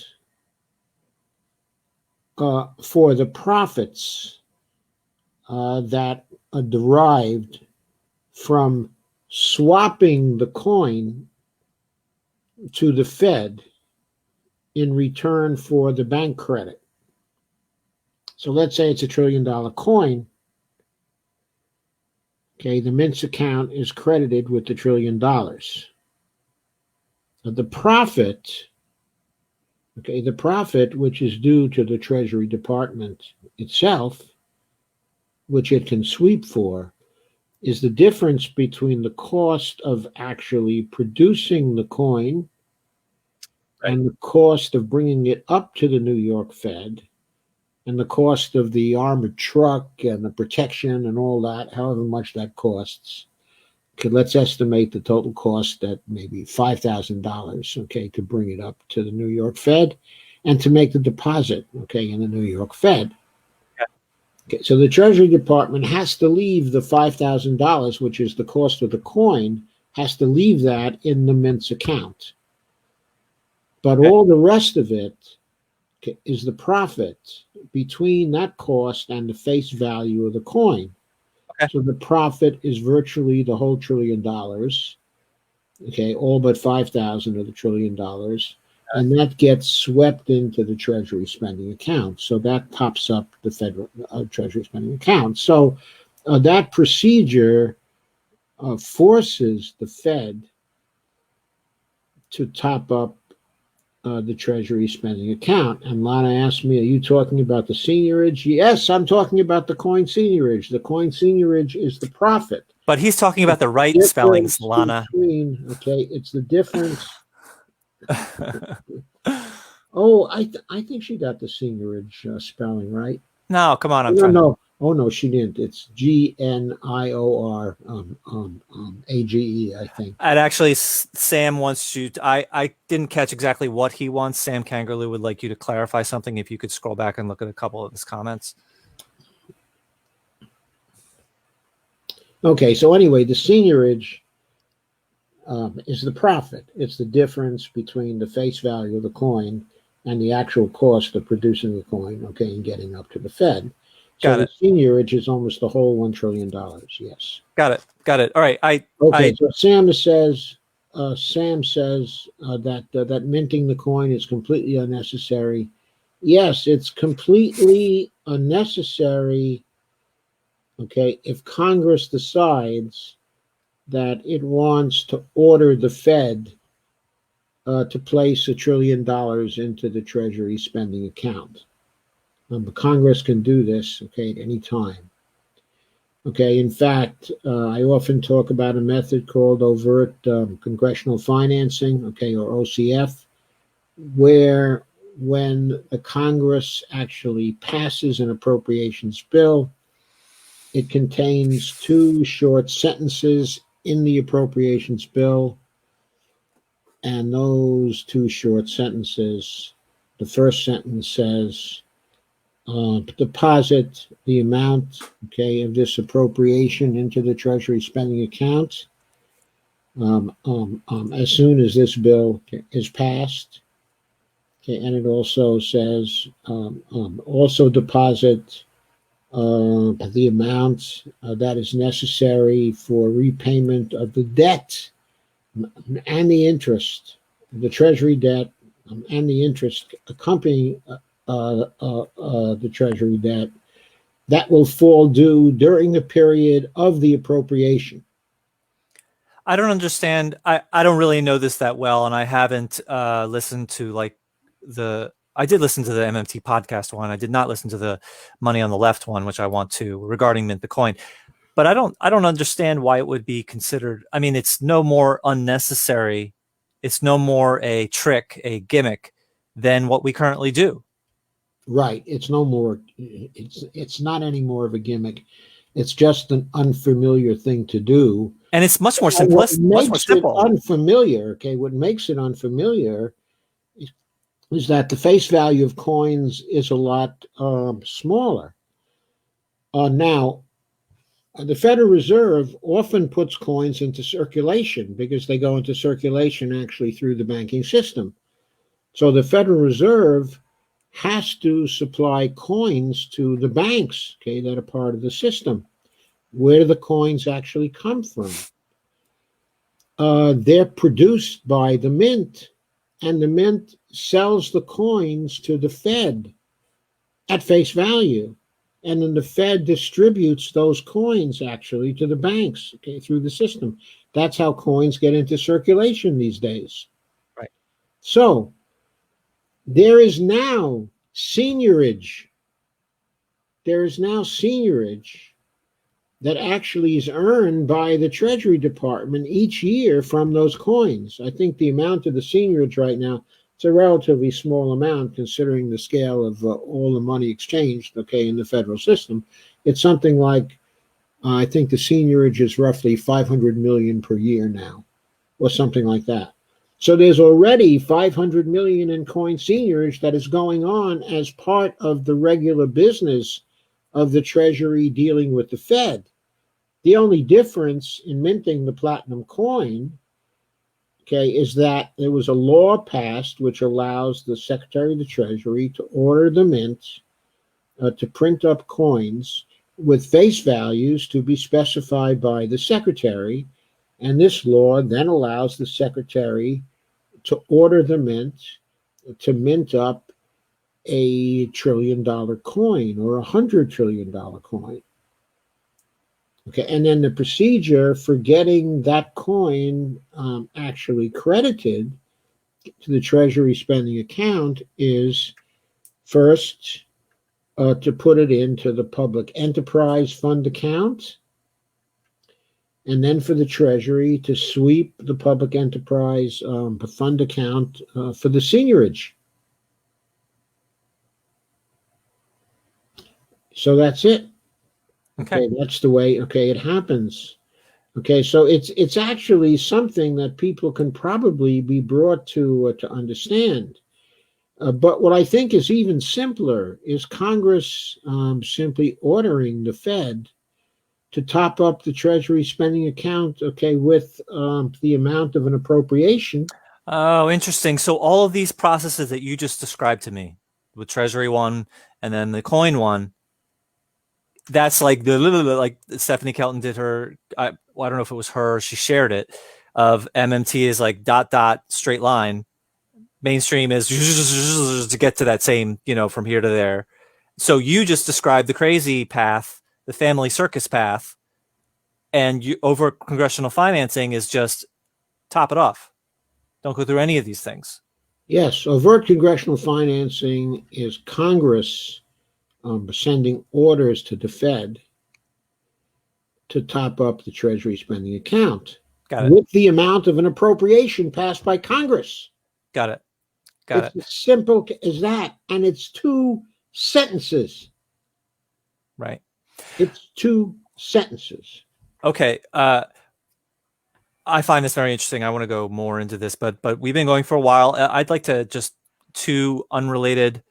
I would like to, whether they're brief or not, I'd like to deal with them briefly to close out, if I may. Sure, go ahead. Okay. Number one, I just want to confirm. I had an interview last week with. I had an interview last week, and he asked me about China, and I had never really spoken about China before. He showed me some video of some guy who said China is going to start an economic war with us. They're going to dump their debt, and that's basically starting economic war. And I never answered one of those questions before. But what you spoke to me about asset swaps, what I now understand about asset swaps, of how that's what the Federal Reserve does outside of a new law being passed, that actually seems to be I want to confirm that actually seems to be the same answer regarding China. The only thing China can do is redeem their treasuries or sell their treasuries to someone else who can redeem their treasuries or buy products. So China dumping their debt is just an asset swap. They're just exchanging cash that doesn't earn interest and giving back their treasuries that do earn interest. And that's not something that can hurt us. That leaves them in a slightly worse position. Is that right? And that is very clearly expressed in Warren Mosler's book. Okay. All right. Easy enough. It just happened to apply to that. I'm pleasantly surprised. I mean, it's so obvious now. Now that I understand how the Federal Reserve does asset swaps to preserve the banking system, that's the same exact thing with China. I mean, it's just like, it's surprising at how that's the answer. It's an asset swap. How could that be harmful? Okay. I don't know if you can answer this, and this may be worth postponing, but I'm going to try and see if this works. I am intrigued with this idea of currency users have to offset everything one-to-one. That's obvious. In order to spend $5, I have to get $5. And for us, obviously, it's not destroyed. It passes through and is used to pay for it. So currency users have to offset everything one-to-one. Every $5 I spend, I have to earn $5 or get it or steal it somehow. The government, setting aside the stupid law in the tradition and history, the government could create money without offsets. I would like, is there a concrete, simplistic example that really brings it home, that makes sense, that in this case, when the government spends $5 on this, that maybe they only need to offset $4? And that's the beginning of the story, that if they can offset $1, then why can't they offset all dollars, right? So I'm trying to create the beginning of a simplistic story that brings home the idea. Okay, a simplistic story could be that the government has decided. Okay, let's take a simplistic story. Let's say I wanted to make it clear that some real thing in the economy makes it such that. Some real thing in the economy makes what such that? Makes it obvious to someone who doesn't understand macroeconomics that, oh, I can understand in this case that we don't need to offset this extra dollar because it's clearly there's no real impact that would have to do so.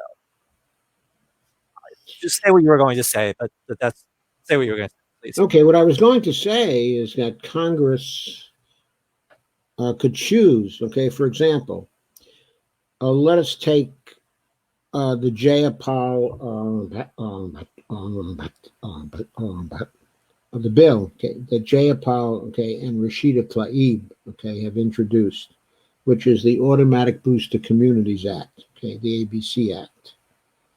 Now that's a $2.2 trillion bill that is supposed to be funded by 2 platinum coins. In terms of the language, okay, the legislative language. Right. Okay. Okay, so let's say that they decided that they weren't going to fully fund it, that they were ordering the Treasury to mint $2 trillion coins. And the appropriation in the bill itself was for $2.2 trillion. So, in that case, if the federal government were to deficit spend the $2.2 trillion, it would be offsetting the $200 billion of that with securities, okay, that it was selling. And it would be taking care of the rest through using the proceeds from the $1 trillion coins. Okay. Okay. So this would be something, okay, of an illustration that some part of an appropriation could be funded by $1 trillion coins. It would not be the offset. While another part of the appropriation could be funded through some offset. Okay. Borrowing money, okay, or not. Okay, so I did want to show something else here. I just want to clarify. I wasn't clear with my question. That was interesting and useful information, but I wasn't clear with my question. What my goal is to be able to create a story for someone who doesn't know anything about any of this stuff, to give a simplistic example that they can personally identify with, that shows that a offset, a maybe not 100%, but at least some offset would not be totally necessary.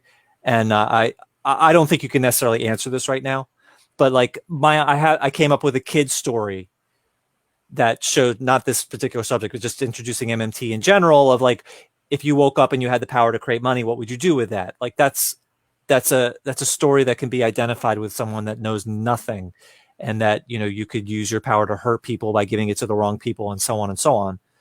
I'm trying to come up with not necessarily for kids, but for someone that really knows nothing, to try and bring the idea home of that we have to offset 100% in all cases.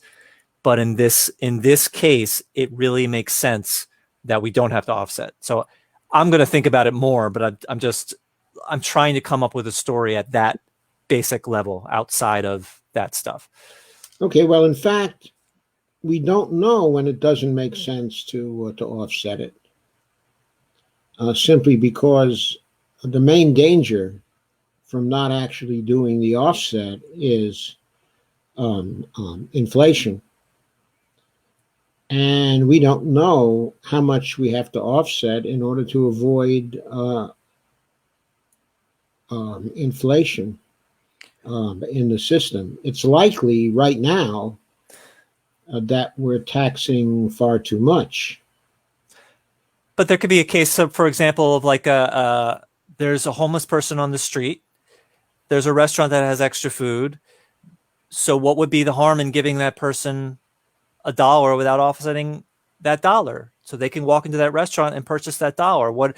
There's a minuscule danger that we need to keep track of what might that $1 go to purchase after it's sold to after it's purchased, the food is purchased and given to the store owner, the restaurant person.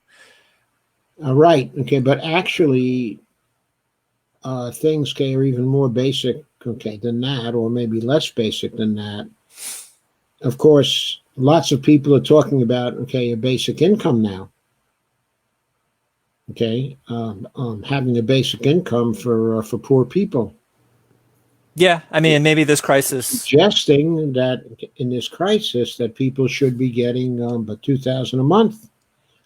Okay, and they're saying, well, the $2,000 a month is going to save the economy, and it's not really going to do any harm And the reason why it's not going to do any harm is because these people don't have jobs now anyway, and the purchasing power inside of the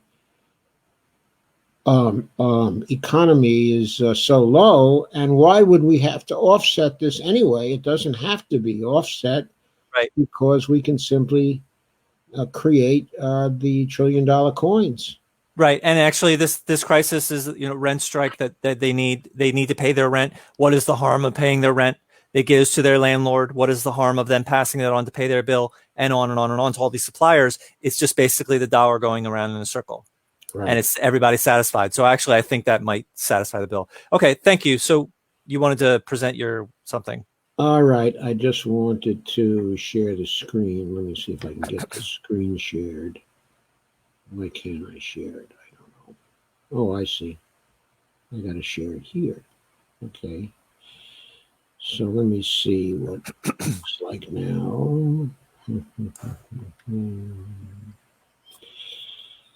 So,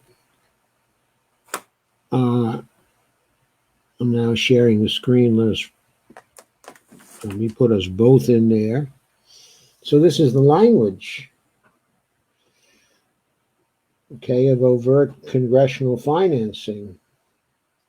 It says, upon passage of the appropriations bill, the Federal Reserve is directed to fill the Treasury spending account at the New York Fed with the addition to its reserve balance necessary to spend this appropriation. That's one sentence that has to be put into an appropriations bill. It's not complicated. It's just one sentence that orders the Fed, let's say in the case of a $3 trillion appropriations bill, it orders the Fed to top up the Treasury spending account by $3 trillion. Just one sentence. That's all that has to be added. Then if you want to take care of the old debt that falls due, so Treasury won't have to borrow money to roll the old debt, you just add a second sentence. And the language is very similar in the second sentence. I don't think, okay, I need to read it, but it's just another sentence. Okay, now, things can get even simpler than that. Specifically, let me put up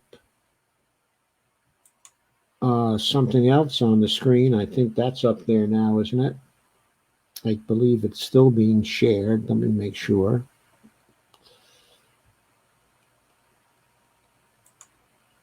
Now, I guess the new thing is not being shared yet. So let me stop the sharing. And then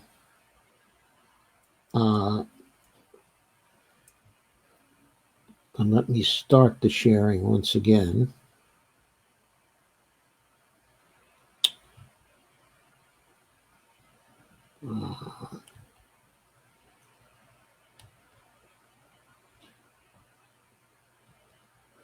There it is. This is a highly simplified form, okay, of the language. Question: your programs look expensive. How are you going to pay for them? Answer: we're Congress. We'll just order the Fed to give Treasury the money.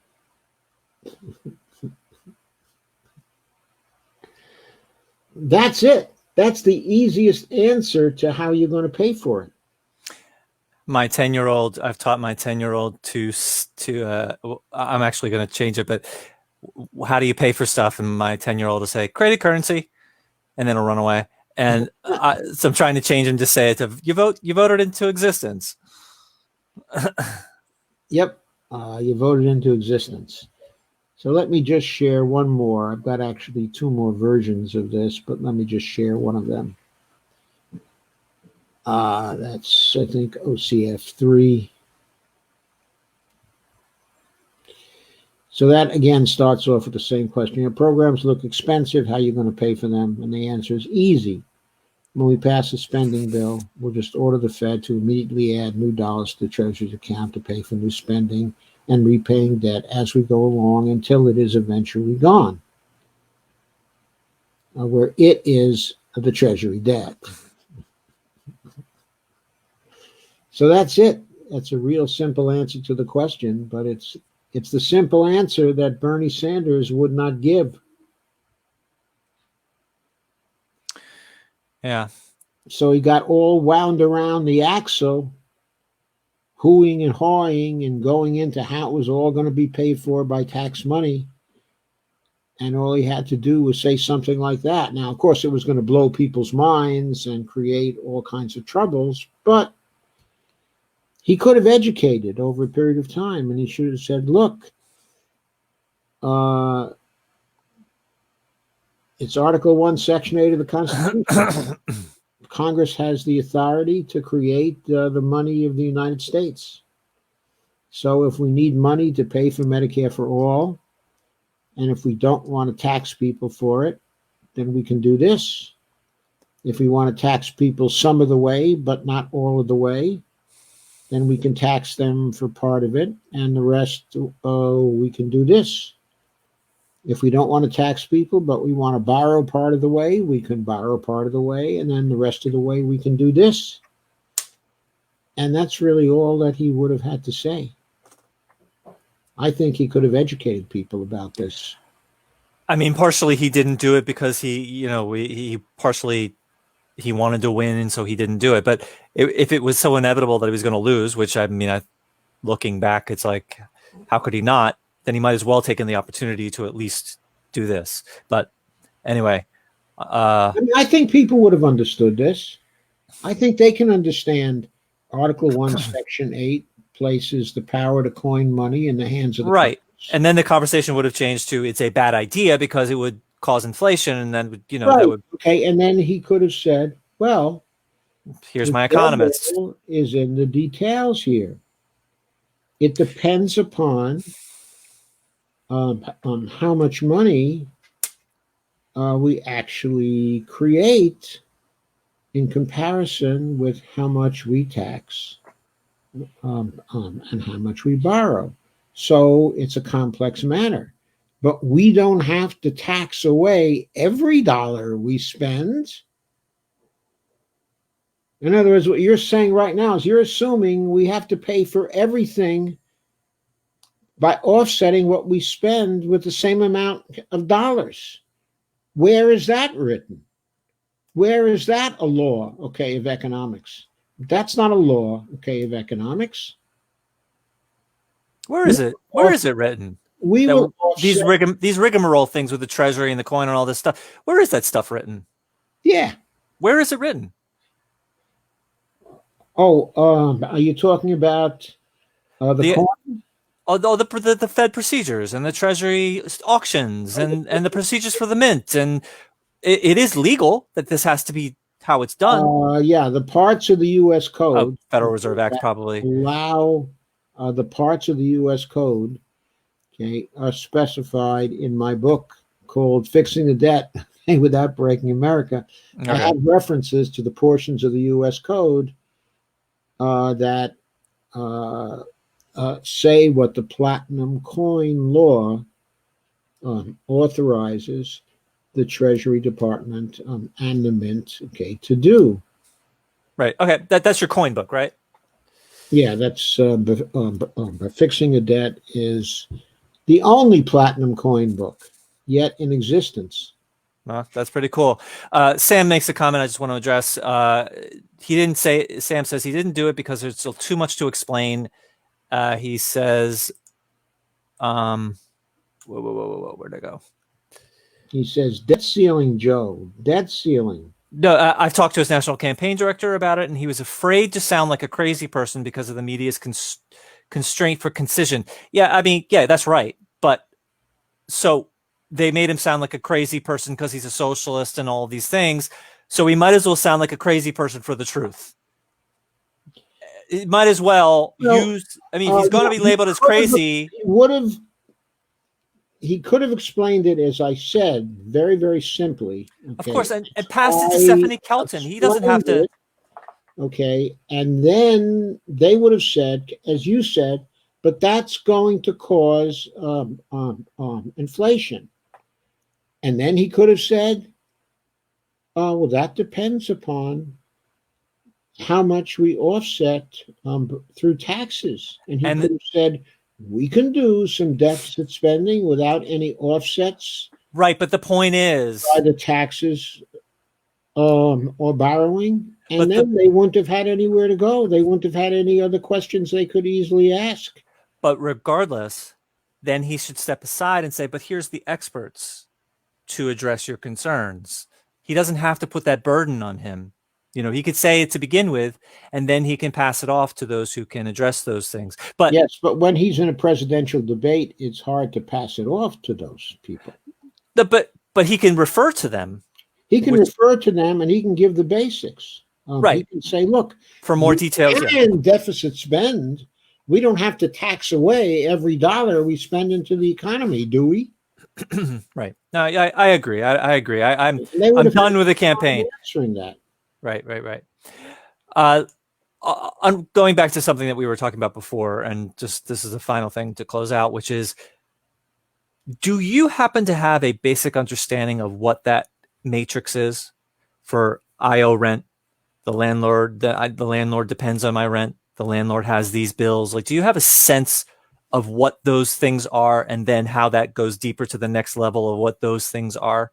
Do you have a sense of that matrix, or do you have an idea of someone who might have a sense of that matrix? Because I think that would be the beginning of what my story of what I'm looking for, what I mentioned of, if it's just a circle of the dollar goes in a circle and everybody's satisfied, then why would we have to offset it?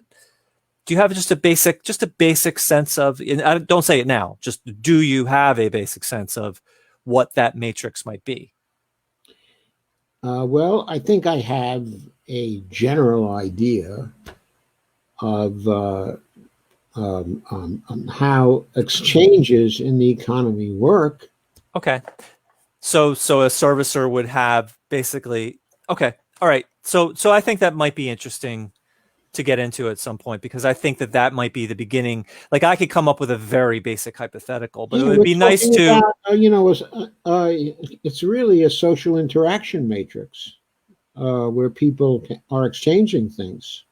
Okay. So this is a basic economics thing. So it would be nice. It would be nice to get a basic economics thing, but it's also a basic sociology thing.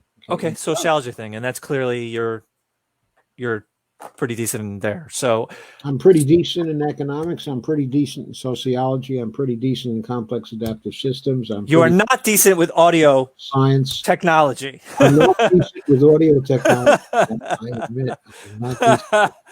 All right, Joe. All right, so that's good. I'm gonna you can take me off screen, but I'd like to just talk briefly after you get off. Thank you. That was an interesting conversation, and I feel like, yeah, that history of that it goes actually all the way back to the beginning, and it's crazy. Okay, let me see if there's anything here that I really should address. There's a lot here I really should address before I say goodnight, but it's 11:48. There was a mega debate going on, unrelated to what we were talking about at some point. Okay, I'll try to address that with comments. Okay, after we're gone, if there are mega debates, okay, that are going on, but I won't do it tonight. It's getting too late. I have to post this up to YouTube yet. And I do want to relax before we go to bed. And as it is, we probably won't get to bed before 3 tonight. So I'm going to say good night. Thank you all for coming. Thank you all for staying so late. I hope you found it interesting. I certainly found it interesting, as I always find my conversations with Jeff to be interesting. And I'll be seeing you again on Saturday during the 9 o'clock hour. Tomorrow I take off, and then again on Monday. So, there's one thing I should do before I leave. I always forget that thing, and I'm crazy for forgetting it, and that is I have to show my ticker at the bottom of the screen. There's my YouTube channel. Huh. And please remember my Patreon link at patreon.com/Joe_Firestone. Thank you very much. And there it goes again. It's going across the bottom of the screen once again. That's funny. So there it is for you. Thanks to everyone in the comments, and thanks to you, Joe. And especially I want to thank Sam for his paper and for sticking around for a little bit. It was random conversation on bits and pieces of it here and there, but it's a really great paper, and in particular I really enjoy the article, the Medium article as well. Right. And they were great pieces, and I urge everybody to read them. And again, they're in the description. Okay, the links are in the description. Okay. So good night, everybody.